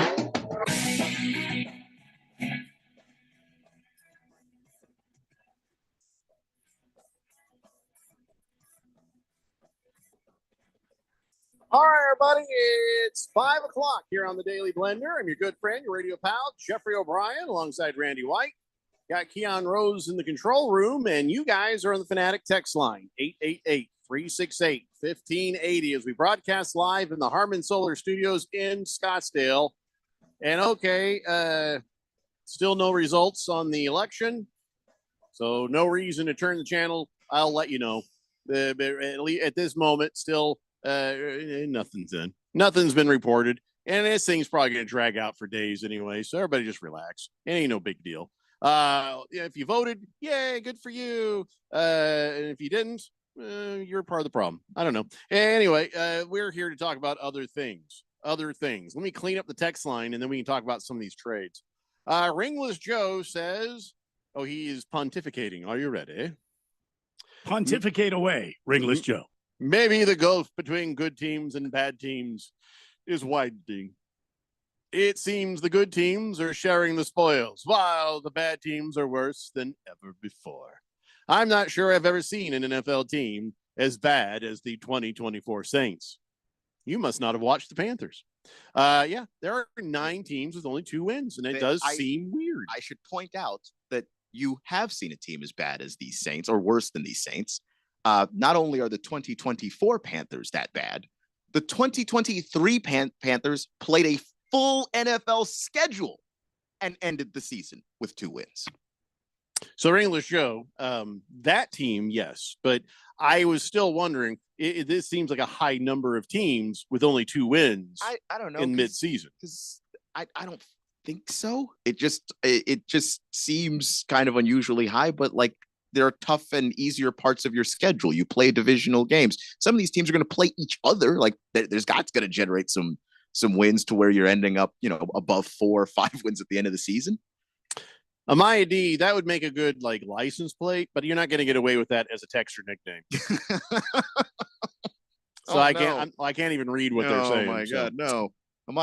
Harvey Putswaddler says the only thing weird about the fact there's all these teams with 2 wins so far is that the Bears aren't on that list. It's unusual. You keep thinking, oh, look at the Bears are going to turn the corner. No, they did, and then they turned it again. They just keep turning the corner. So.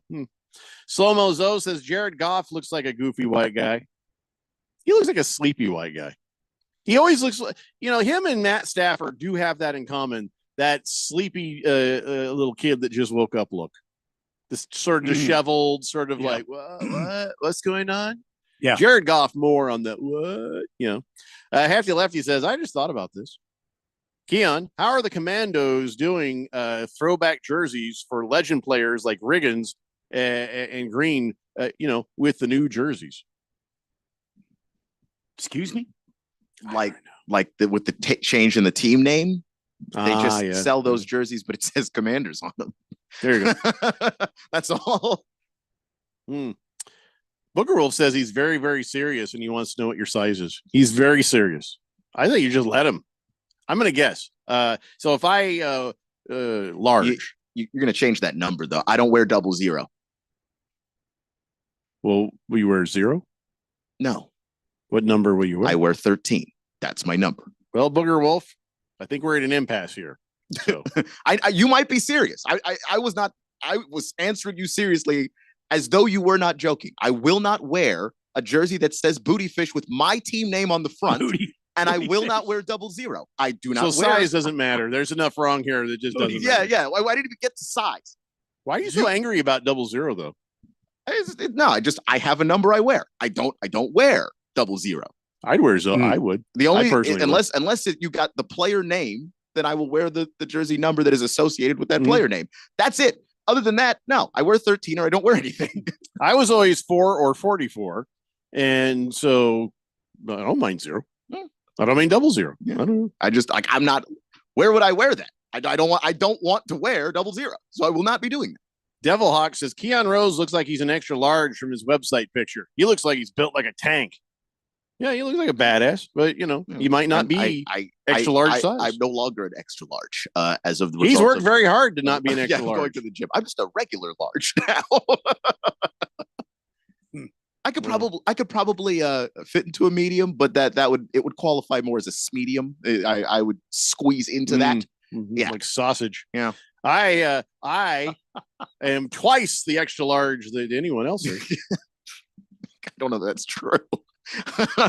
Well, I mean, okay, here's the thing. I'm very comfortable in my night shirts. My night shirts are double extra large, and I'm like, it feels good. But then I look best in just a regular extra large t-shirt.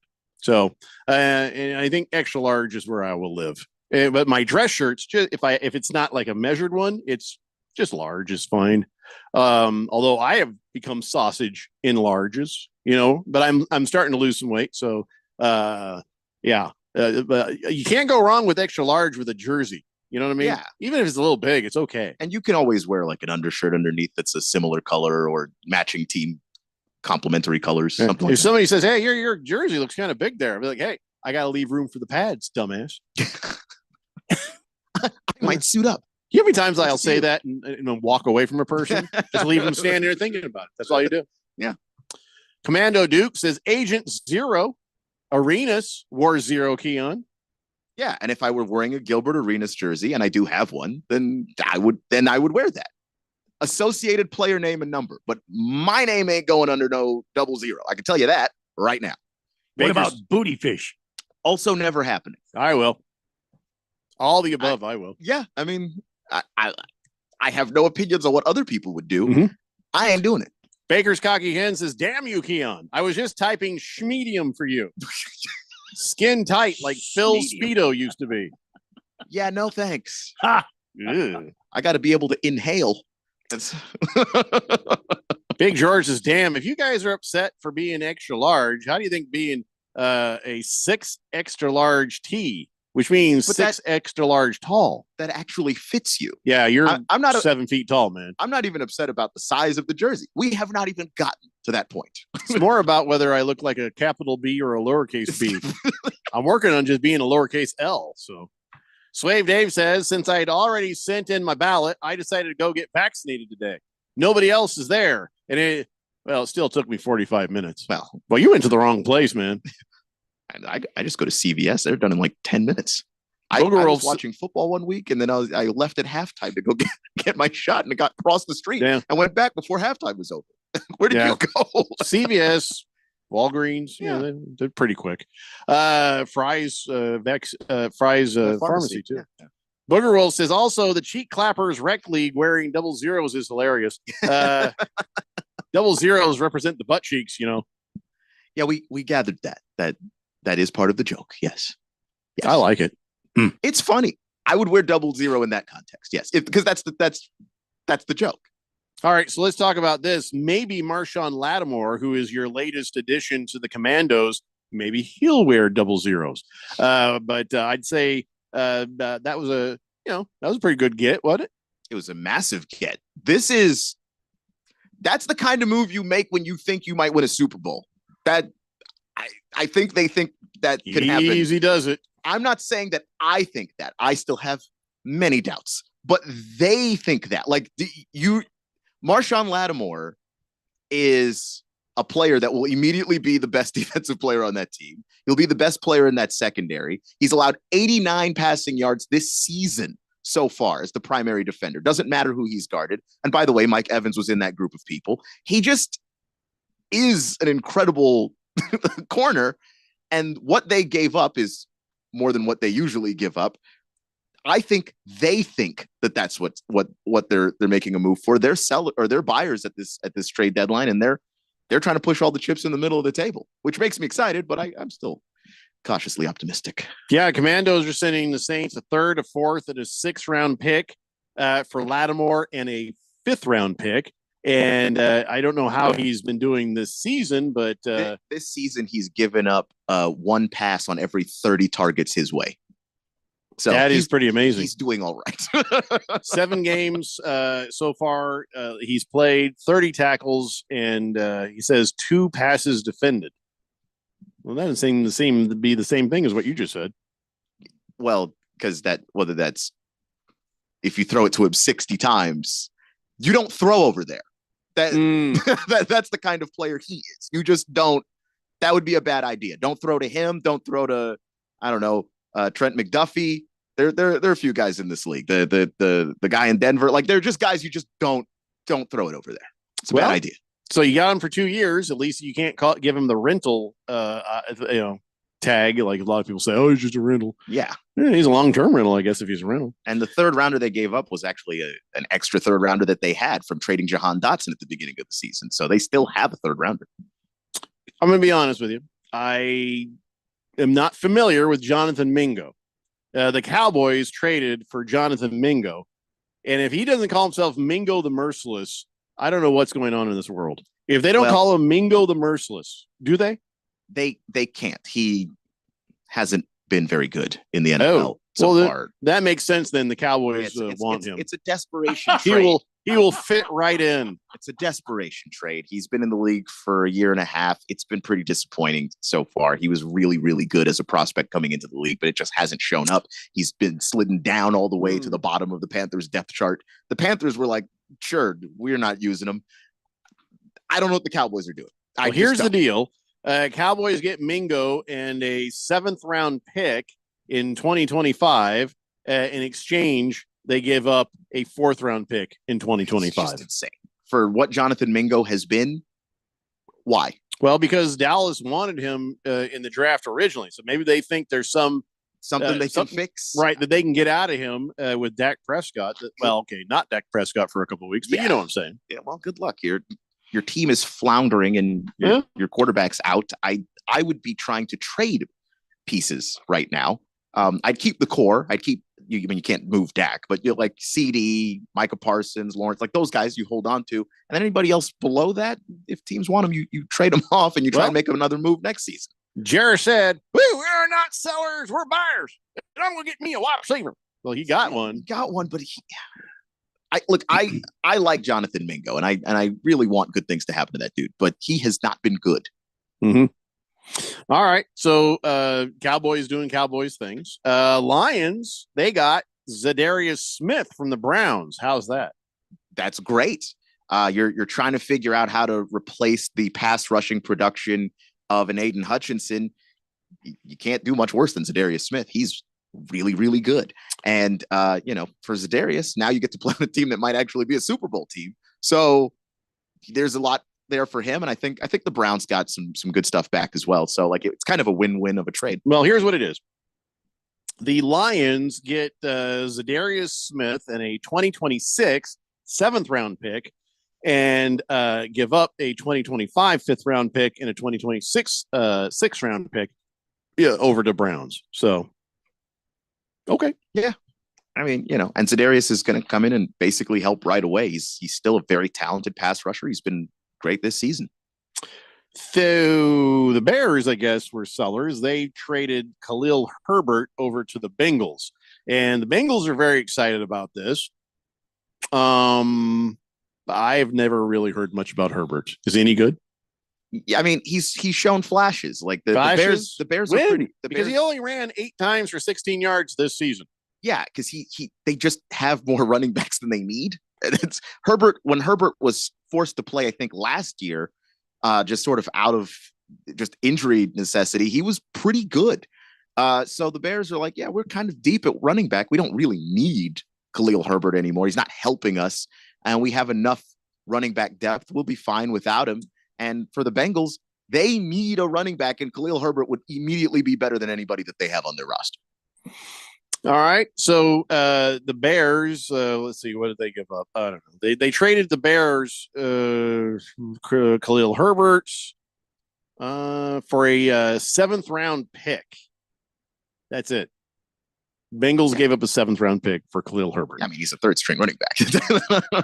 So now the Rams, they traded Tre'Davious White over to the Ravens. Tell me about Tre'Davious White.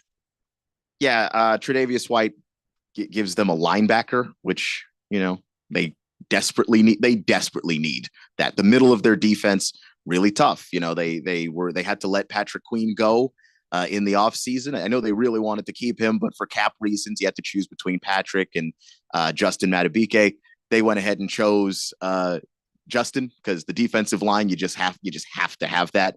And it kind of caused them to have no middle to their defense. So Tre'Davious is going to immediately be helpful for the Ravens, who we've seen that defense. It gives up a lot, especially against opponents that you just attack the middle of the field. They can't stop it. So here's what the Rams get from the Ravens: a 2026 7th round pick and a 2027 7th round pick. That doesn't sound great. I mean, yeah, but like when you're talking about NFL players, like the draft value stuff, like you're just not going to get. Like we talk, the best players go for third and fourth rounders. The best players. So, like he's a good player. That's the going rate. By the way, Tre'Davious White is also coming off of an Achilles injury last year when he played for the Bills. So yeah, there's risk involved. I don't know how I was supposed to feel about this, but it came out that the Colts were approached for Anthony Richardson, and he's like, "Nope, off limits. We're not doing it." I was kind of surprised by that. I am a little surprised to hear that too, but that means that they still think that he's part of the long-term future of that team, for whatever reason. Well, I mean, they said, don't even talk to us about him. I'd be like, well, I'll talk to you a little bit about him. I'll answer the phone. Like Sure. if I don't like what you're offering, fine, but I would pick up the phone and hear an offer. But Chris Ballard's job is attached to Anthony Richardson. Trading him is essentially saying, you should fire me because that's the quarterback that I chose to be our franchise guy. Well, they probably will. They probably will, but Ballard's not going to be the guy to do it. Chief Skull says, anyone named Khalil has got to be good. You don't know Khalil, the bottling company? Okay. The good guys at Khalil. I had a friend named Khalil when I was a kid. Commando Duke says, I don't believe we have the D line to make Lattimore as good as he was with the Saints, but man, that is a great signing, though. Gives me some Champ Bailey vibes, says Commando Duke. Yeah, a little bit. And like he's obviously going to not be lights out the way that he was, but like the defensive line for the Commanders has been better than expected. It's not a bad defensive line by any means, and is the strongest part of the defense. So there's that. Why did you do this, T-Licious? Is T-Licious Booger Wolf? Are they the same person? We at one point established that Booger Wolf might be somebody because T-Licious just sent over. He went over to the NFL.com, put booty fish in the back of a Commander's jersey with the number 13 on it. So it is possible to make. So the league's going to let you do that. That's interesting. Or Fanatics or whoever it is that you're buying from. Booger Wolf says, that's it. I'm getting Keanu Large. I got the address, I think. I'm getting Jeffrey and Randy one as well, with your respective teams, of course. The double zeros and booty fish will be mandatory. I freaking love this radio station. LOL. Well, we appreciate you. I hope you understand that I will never wear it. Hold on a second. I am just saying. I have before you spend your money. Before you spend your money. I need you to understand. I will never wear it. Don't order till I tell you for sure my size. What's your size, Randy? Mine is small elephant. Right. So double extra large? No, I'm more of a triple to 4X. Oh, well, I'm sure that'll change. But I'm sure it will too. During the break, I'm going to go check. One of my jerseys is too big, my Colts jerseys. So I'll give you a proper answer. I for one, want the booty fish jersey. I don't know what's wrong with you, Keon. I'll wear that proudly. Happy Lefty says, see, Titans, the Saints did it right. You trade your player that the Chiefs want to any other team than the Chiefs. Yeah, you never the issue, trade to your opponent. The issue, because people were like going after the Titans, like, how could you trade DeAndre Hopkins to the Chiefs? They're the Titans. They'll take whatever it is that you're giving them. They are the Titans. Baker's Cocky Hen says, Mike Evans is so happy today. Marshawn Lattimore and Mike Evans genuinely hate each other. Mm-hmm. They fight all the time. In fact, it's literally just one of my favorite things. When the Saints play the Buccaneers, I have that circled. That is the game I am watching. The game may not be good. It's gone now. It's gone. The game may not be good. It's gone. The fight. Well, he's still in the NFC. Just saying. Those matchups are less, but they're not gone. Swave Dave says, I went to Walgreens close to my work during my lunch hour, scheduled it last night, filled out the paperwork ahead of time. I don't know. Maybe they're just short-staffed. Yeah, it's a bummer. Yeah. That is a bummer. Sorry to hear that. Chief Skull says, Booger Wolf should get Jim Rome one as well as a peace offering. No, Booger Wolf should just leave Jim Rome alone. So yeah, I think Jim's had about enough of that. Yeah. So yeah. All right, let's take a break and we'll come back, talk some more NFL. It's a Daily Blender here on 1580, The Fanatic. This is Brent Musburger's Action Update on 1580 and 99.3 The Fanatic, brought to you by GBank. Earn cashback rewards on every eligible gaming transaction. vsin.com/GBank. Subject to credit approval, terms and conditions apply. Miami quarterback Cameron Ward is now the betting favorite to win this year's Heisman Trophy as Miami ranked number 4 in the AP poll. Ward is at plus 185 to win the honor, while Colorado Buffalo's two-way star Travis Hunter is at plus 225. Dylan Gabriel, the quarterback of the top-ranked Oregon Ducks, plus 275. Ashton Genty, the Boise State running back who leads the nation in rushing yards, plus 600. Ole Miss quarterback Jackson Dart, plus 2,200. He leads the nation in passing yards. Curtis Rourke, the quarterback of the unbeaten Indiana Hoosiers, plus 2,500 to win the Heisman. I'm Tony Desiri with your VSiN Action Update on 1580 and 99.3 The Fanatic. It's fall football on The Fanatic. Catch all the live game play-by-play, Monday night, Thursday night, and Sunday day and night NFL games, plus the Saturday NCAA football game of the week. It's all right here on the Valley's home for football. 1580 and 99.3 The Fanatic, brought to you by Bet365. Whatever the moment, it's never ordinary at Bet365. Point. Hey, you okay? You don't normally miss those shots. Oh, I just haven't been as regular lately, and it's making me feel sluggish. You should try Metamucil. It's been a game changer for me. Metamucil's plant-based psyllium fiber helps trap and remove the waste that weighs you down. Ace, you're moving better than you were last week. Definitely. Metamucil keeps you moving. These statements have not been evaluated by the Food and Drug Administration. This product is not intended to diagnose, treat, cure, or prevent any disease. Learn more at metamucil.com. Let's say you've got questions. You're looking into solar, but you don't know where to start. Well, Harmon Solar has the answers. Hi, I'm Jeffrey O'Brien, and listen, there's a couple of ways you can go here. One, visit harmonsolar.com, browse around, because right across the page, they got links to all sorts of great information, like frequently asked questions, equipment, tax credits, even testimonials. Or just give them a call, 800-281-3189. Ask them directly. They'd love to hear from you. That's 800-281-3189. Or just go to harmonsolar.com.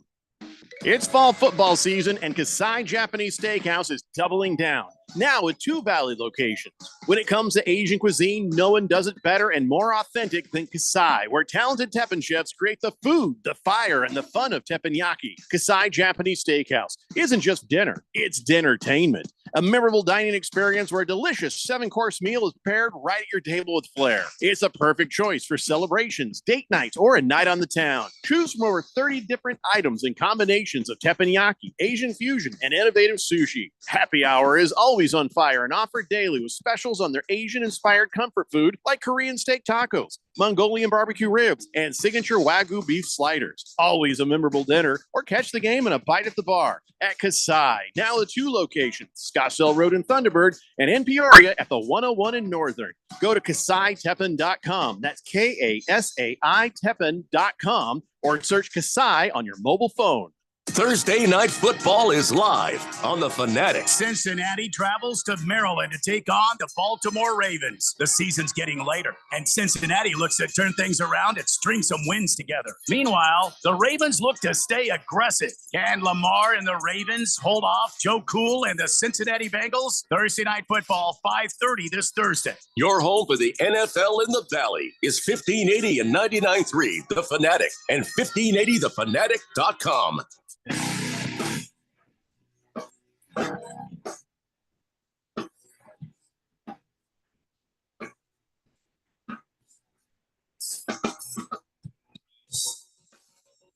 Today, the Blender here on 1580 The Fanatic.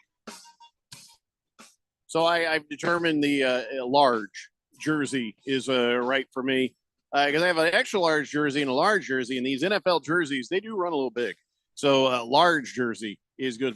Booger World says that Keon jersey will be worn. If Keon will sell his vote, then that man can be bought. You guys should hang it in the middle of the control room right above his head, or he accepts $500 to wear it for a full day. Are you going to pay me to wear it? Because, yeah, then I'll wear it if you pay me. I just assumed that wasn't something that you'd actually do. Would you give me $500 to wear it? I want to change my vote to I won't wear it unless you pay me money. Because the only way that's going on my person is if cash changes hands. Absolutely. You're goddamn right I can be bought and sold. the issue here is, are you actually going to do it? Because I think I might have missed the boat of an eccentric rich guy. This is listen, whether or not I wear a jersey is absolutely something that could be bought and sold. But until the money is in my hand and then in my bank account, nah. I got limits, but I'll take money. Last Optimist says, remember to tip your voting machine 20% today. Oh, that's great. Yes. That's true. Make sure you It's do working that. hard. Hey, I looked over at what's going on with that, and so far Trump is winning. There's only a couple states that are reporting, and I don't even know if they're fully reporting, but it would look like see, I gotta try to I gotta identify states by their shapes. Indiana and Kentucky looks like he's leading in those states. That's Shocker. all I know. Shock. That's I think He's leading in Kentucky? No way. I think she's leading in Vermont and New Hampshire and in Virginia. Another shock, South Carolina, Georgia, and Florida. He seems to be leading there as well. So at this moment, President Trump is winning. No comments from anybody about anything. I love how scared everyone is to talk about it. It's not fear. I just do not care. We're so early into this. What's the point of he's winning at 5:27 p.m.? I don't know. I just want to aggravate. I just wanted to aggravate people. I got nothing to add. I just want to aggravate people. I think you have successfully done that. I don't think after this show's over, I'm probably gonna wander downstairs, have a little dinner, probably watch something on TV, but I'm not gonna watch any of this stuff. And then find out in the morning if they have it figured out, because they probably won't for the later in the week. That's usually how it goes. And there's some swing states that are going to have ballots that are still coming in late and all that. Just what's the point? Yeah, who knows what's going to happen? Who knows what's going to happen? But right now, you can call him President Trump. That's what they're saying. Except for Vermont, they're like, "F you." Okay, yeah. President Harris. I'm President Harris. I'm actually surprised she's leading in Virginia of all places. I'm sure that's not going to last. Mm-hmm. Yeah. No, this is going to go back and forth, and who knows what. I wonder how many electoral votes I'll win. At least one. I just want one. At least one. If I could win one, wouldn't that be something?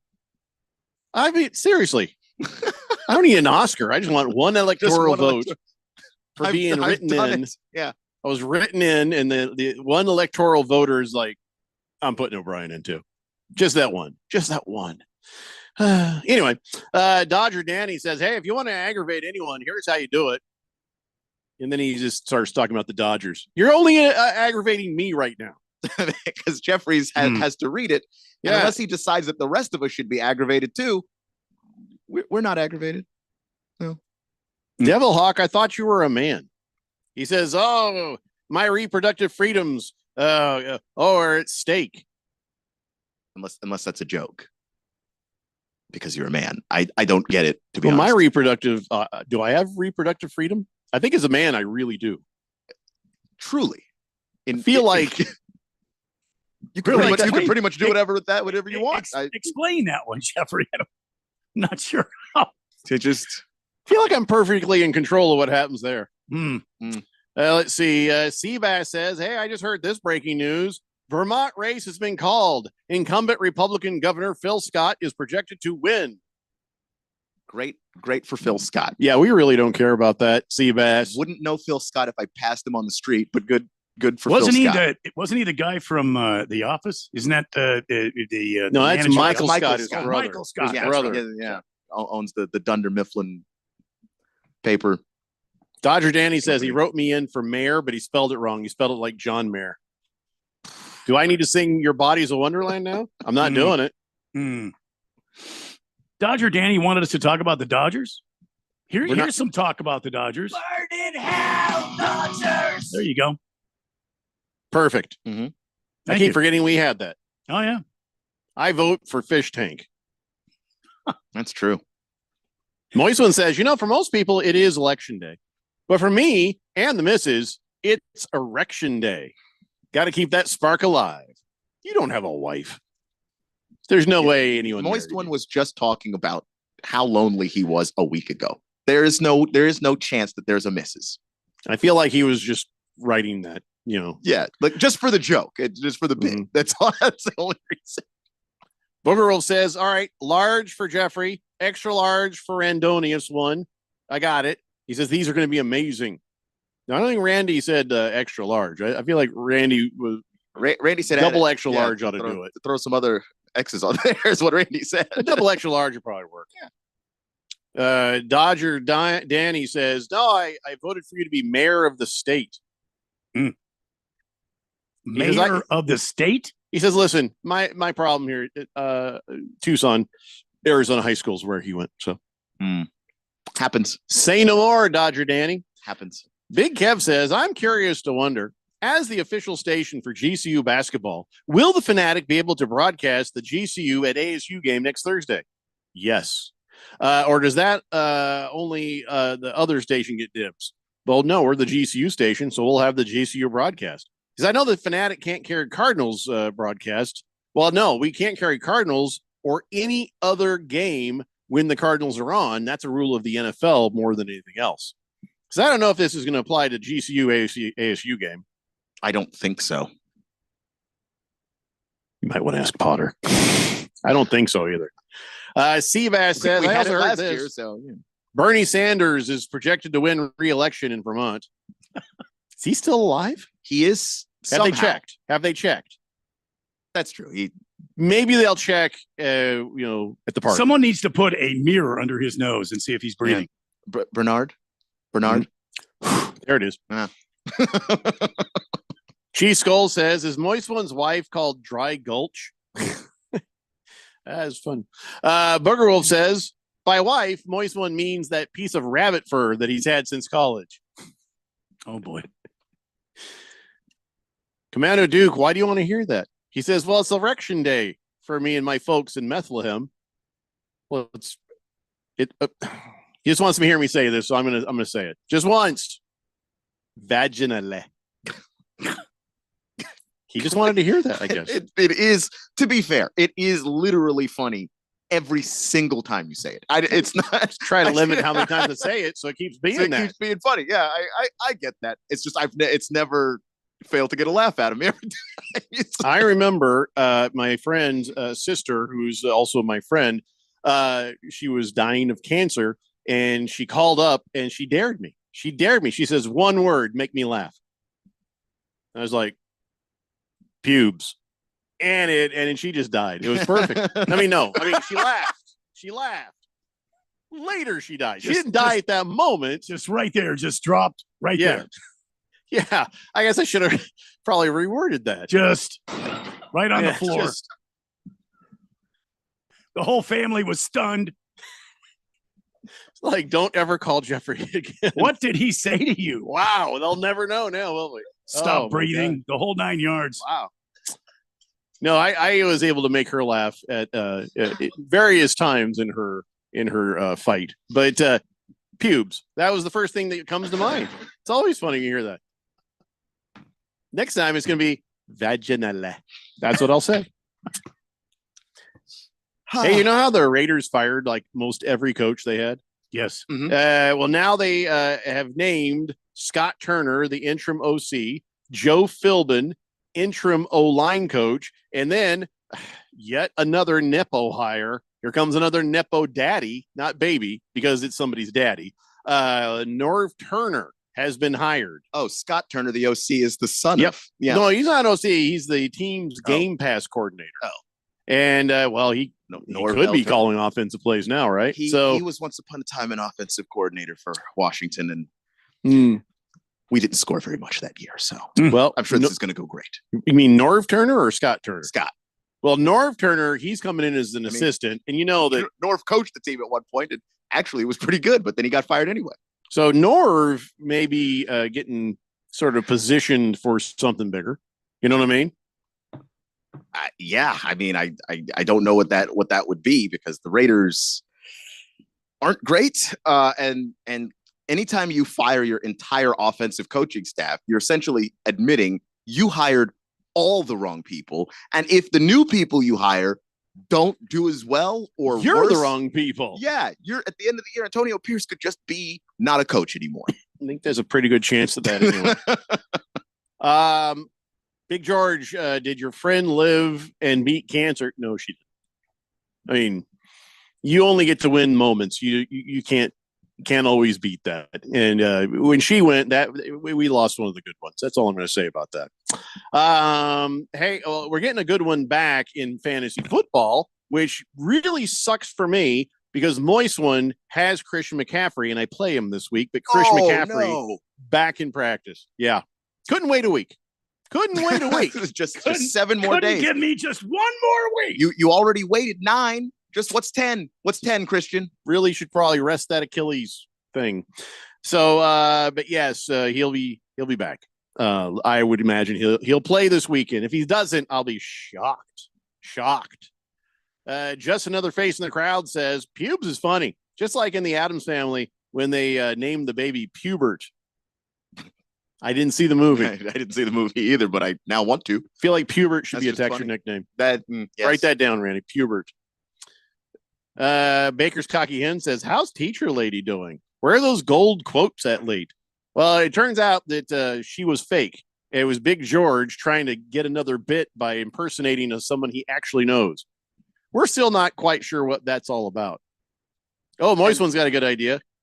You know, like Huey Lewis in the news. How about Puby Lewis? Ringless Joe says, does anyone else feel kind of bad for Jerry Jones? No. He's a billionaire, and all of the things that are happening to his team, he did. I don't care if he's a billionaire, but the second part is absolutely true. Well, okay. And he talks too much, and he makes dumb decisions. But I'm saying even if he hired people and let them do their jobs and the Cowboys were struggling, he'll be okay. Yeah. Like, he'll just be okay. I don't feel bad for him.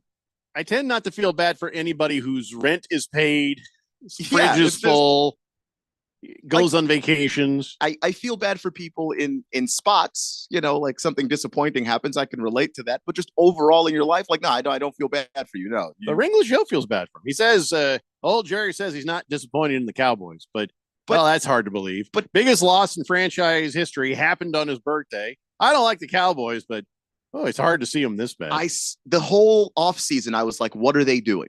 They let a bunch of players walk in free agency, and the guys they brought in weren't very good. You had the chance to sign Derrick Henry, and for the same price, you couldn't match the number that the Ravens gave him. If they had matched the number, not exceeded it, just matched it, they'd have Derrick Henry and not Ezekiel Elliott, the ghost of Ezekiel Elliott at running back. Like, it's just, he did this to himself. What am I? I don't feel bad for people who hurt themselves. That's just you being an idiot. Baker's Cocky Hen says, Big George impersonating a woman. Well, now I know why he moved to California. I think that's why we got to get George back from California, because it turns you weird when you're there. Mm-hmm. Anyway, all right, let's take a break. When we come back, we got on this date in Big George's sports history, and I don't know, something else. It's the Daily Blender here on 1580, The Fanatic. William is one of millions of Americans who uses GoodRx to save on the cost of their prescriptions. My oldest daughter, Camilla, 2 days old, she had to have open heart surgery. All of a sudden, she's on 5 different medications. It adds up at the end of the month. Me and the pharmacist got so tight. She said, GoodRx saved you a lot of money, saving that extra $200-300 a month. We're able to do all these extra activities, so it puts less stress on our household, and it puts less stress on our pockets. Download the free app or visit GoodRx.com and start saving today. GoodRx user compensated for their time. GoodRx is not insurance, but can be used instead of insurance. Life is full of bright moments, but sometimes those moments can seem too far away. Trained and caring crisis specialists in Arizona can assist you with any situation, big or small.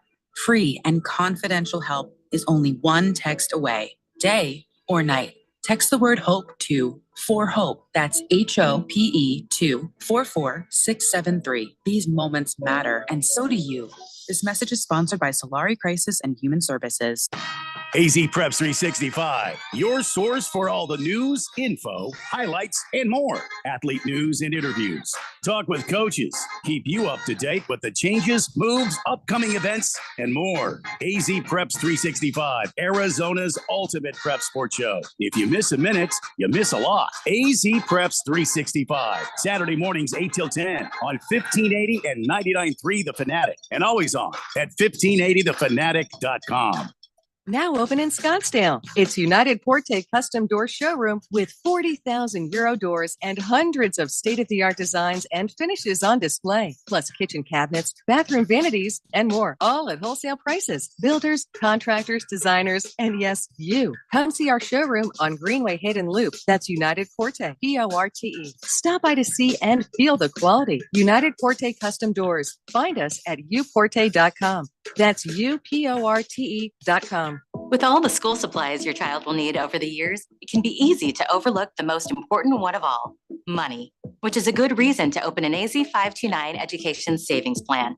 Whether you invest $15 or $150 a month, your money grows tax-free. By the time your little one is ready for college, vocational school, or workforce training, they'll have all the savings they need to get the job of their dreams. Visit az529.gov to get started. This message is sponsored by the Office of the Arizona State Treasurer. If it's local, We talk about it. 1580 and 99.3. The Fanatic.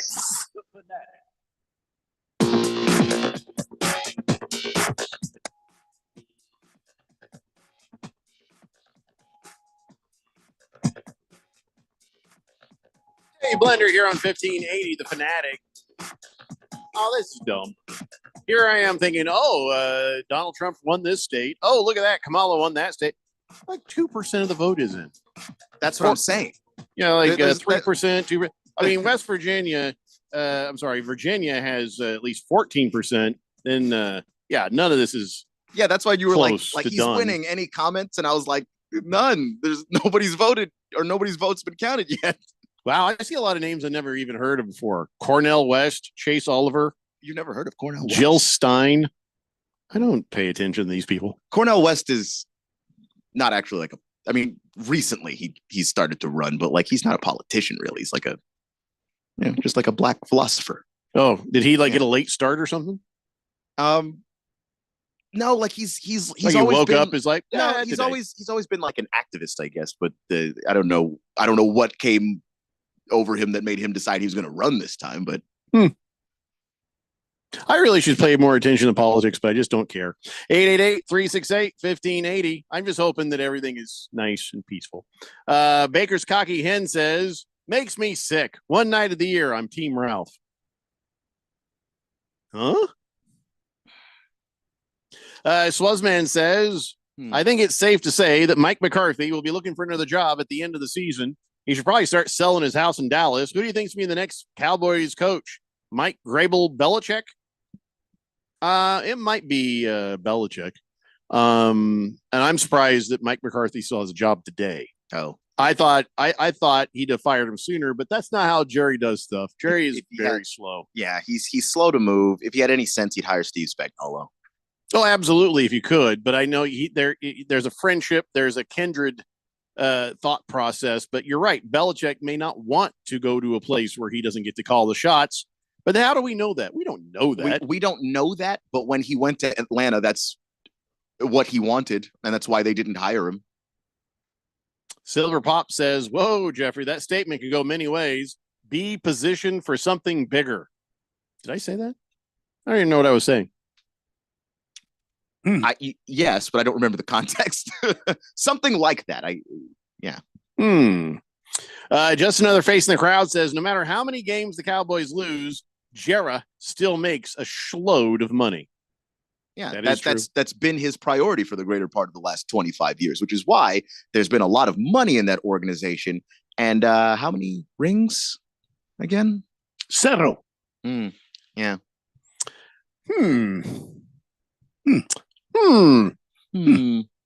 Anybody mention that to him?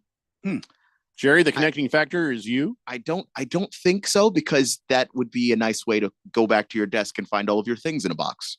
And his son wants to be in the will, so he's not going to say. Sure. And then the radio guys, they've already had their jobs threatened. Yeah. For simply saying, Ezekiel Elliott, really? So, does anybody want some tickets?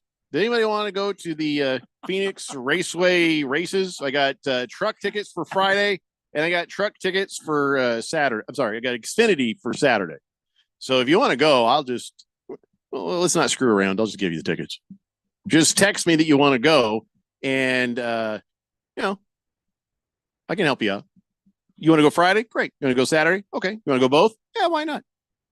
I'll do it. There you go. That's how we work here on the Blender. Yeah. Of course, if a lot of people text in on this, then I'll have to turn it over to the random number generator, which I have no problem doing. But I just want to make sure these tickets get used. So Big George says, I wish I worked for Jerry Jones. He seems to be a very loyal boss. Yeah, but he's also holds a damn grudge like nobody's business. Yeah. Remember how long it took him to finally be friends again with Jimmy Johnson? That took decades. And that man won him Super Bowls, like the only Super Bowls he's actually won. And he held that grudge against him. Yep. So Moist One says, I wish I was Jerry's female assistant. Oh boy. No, that's a great way to make money. That's a great way to make money. It's a way to make money. It'll be in an envelope that says undisclosed settlement, but it's a great way to make money. It's an effective way to make money. Great. I will say this is probably the part where you Moist One doesn't mind. Yeah, that's true. You know what I'm saying? So for Moist One, it will be. For anybody else, that's just traumatic. A way to make money. Yeah. Beer Nuts, give me a minute. Baker's Cocky Hens, same to you. I can take care of both you guys. So can I just really fast before we do on this date in Big Georgia sports history? I want to bring something up. If you decide to prank Irish people, just understand that they're playing at a different level than you are. If you prank Irish people, you're in a world of hurt because what comes next will take so much time, you'll forget about what happened, and it will be devastating. So here's what happened. Okay. Thousands of people in Dublin turned out for a Halloween parade last week that didn't exist.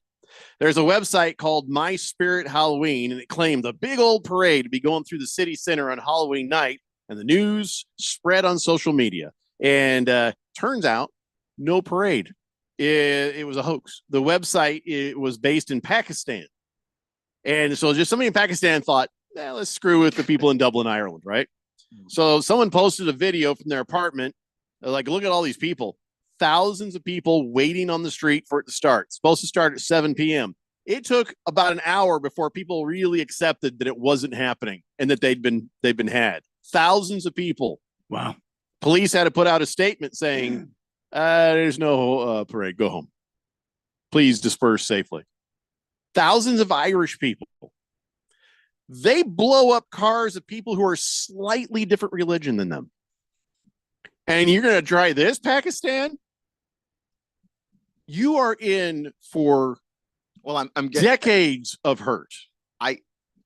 I would like to point out that it probably was a guy in Pakistan and not the entire nation. Doesn't matter. Pakistan. Yeah. Okay. That won't matter. Doesn't matter to the Irish. They're like noted. So everybody went home and they're going to fume and stew. It's going to be a while. Then they're going to get together and dream up how they're going to do things. This is the beginning probably of the tech age for Ireland because they're going to have to learn computers. They're going to have to learn how to do all these things. And they're like, all right, we're going to learn this. I'm going to figure it out. Oh, it's screwed. We're coming for you.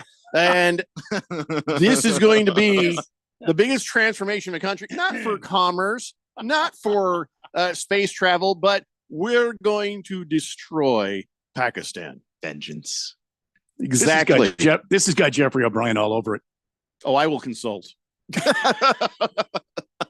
No, I mean the hoax on the town. Oh, I wouldn't do that. Not to Ireland.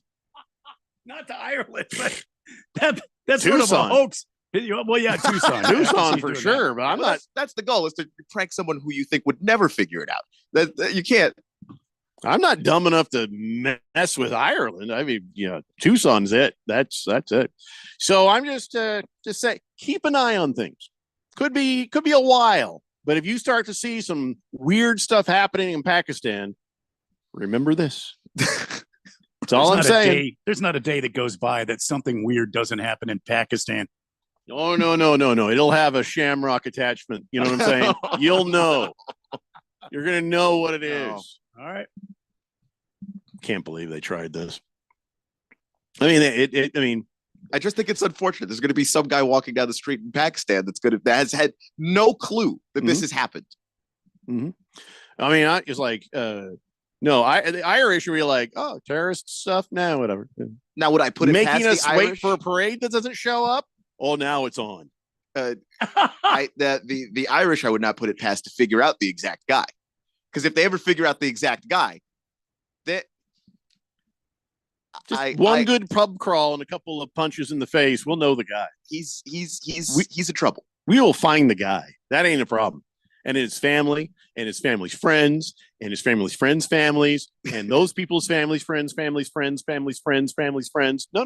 Just go ahead and send your thoughts and prayers to him now. It's on. He's already in trouble and he has no clue. Baker's Cocky Hen says they're sending Conor McGregor's character from Roadhouse to Pakistan. So we're not going to send Conor McGregor. We'll send people who actually do know how to fight. Kyle G says, woo, just voted, fellas. Lions moving smoothly. Volunteers doing great. Sheriffs haven't had any problems with people. Great job, Arizona. Let's finish strong. Okay. Yeah. Okay. That's great. Good job, Kyle G. Good job. Still wondering. Polls close at 7 or 6? I think it's 7, isn't it? I don't know. I put a stamp on mine. That was it. I don't know anything. Yeah. Don't know anything beyond that. As did I. Here, let me check. Polls close at 9 p.m. 9 p.m. So Okay. you can still vote for me for president. Thought you wanted to be emperor. Well, I mean, I get in as president, then I just, make They a few changed it over there. laws. Yeah. Mhm. Put in a couple of Supreme Court justices. Bam! I'm emperor. Bam! And see, the thing is, everybody be happy about it if I do it. Don't you think? Oh, yeah, I think so. Don't you think, Randy? I know I would. Don't you think, Keon? They'd be happy about it, right? Mm-hmm. Thank you. All right, ladies and gentlemen, it's time now for On This Date in Big George's sports history. Back in the year 1946, Chuck Connors of the Boston Celtics became the first player of professional basketball to shatter a backboard, which he did during the warm-ups. Chuck Connors. Name ring a bell? Yeah, rifleman. He played briefly in the NBA. Later, he played for the Los Angeles Dodgers and then Chicago Cubs. And then he was one of the only athletes to play in both the NBA and Major League Baseball. We've had NFL and baseball or whatever, but NBA and baseball, no. That's a different combination. Oh, yeah, it's very rare. And he was also drafted by the Chicago Bears of the NFL, but he never played for them. He went on, yes, Randy, to be the rifleman. He was an actor. Yeah, that's why he was so damn tall. And he was the lead role in there. In fact, he had one of his former Dodger teammates, Duke Snyder, came in and played a outlaw gang member in one episode. Yeah. I used to love to watch that show. Chuck Connor has like there's a tough guy. He had a tough face. Oh, yeah. Like this guy just like peacefully just sit like snarl just all the time. You're like, it's just rugged, tough guy. I never watched the show, but I'd see like the pictures of him like, he had this rifle, man. And he had it. He would spin it around, and he would cock it again by spinning it around like that, and then it was like, yeah. So I was going to ask, was he good shot? Yeah, he's the rifleman. Well, I know. I figured. I just didn't know if he was. Was he a rifleman? He just because he had the rifle, or was he a rifleman because he was like a sniper? No, he was good with the rifle. He didn't have to have a sidearm. Was he the sheriff? No, he wasn't the sheriff. He was just was he him and around? his son lived out on the prairie there, and he was. Was his son good with a rifle? No. Rifle boy? No. No. Rifle kid? No, I don't think so. Well, what was the point of the kid then? I mean, it was Chuck Connor's son out there. I know, but he's rifleman. But his kid should be a rifle boy or rifle team. No. Rifle guy. Rifle something. No, I don't think the kid ever had a gun, to be honest with you. Unless they were out didn't hunting. give the kid a gun. Maybe when they were out hunting. But how old was this kid? Well, when I watched it, the kid was pretty young, and then he got into his like teen years, and then I didn't watch it anymore. Never with the rifle. What a disappointment to Rifleman. He didn't have the rifleman didn't use the sidearm. That's why he was always good with a rifle. Yeah, I know. I'm just saying. He's probably just a huge disappointment to his father. Not even picking up a rifle. What was he? Some sort of conscientious objector or something? No, he was not a conscientious objector. No, he just didn't have one. So in my mind, the show ends where the rifleman Chuck Connors just sits there and kind of one tear goes down his cheek right before he passes away. He's like, I have nobody to leave this rifle to now. Well, what are you talking about? My son is a horrible disappointment. The kid might have grown up, but Randy didn't watch that far. I didn't see that far. That's how it ended in my mind. I've never even watched one episode. All I know is poor Chuck Connors. They had to put up with that nonsense. Well, I mean, I just remember when it started. Each week I got so excited. The Rifleman. And then the music would play, and then you would why'd you stop watching? I don't know. I was playing a lot of ball. I should watch it again. We should figure out what happened. Maybe. Guys, we'll talk tomorrow, 3 p.m. It's the Daily Blender here on 1580 The Fanatic. Wesley Financial Group is not a law firm. If you own a time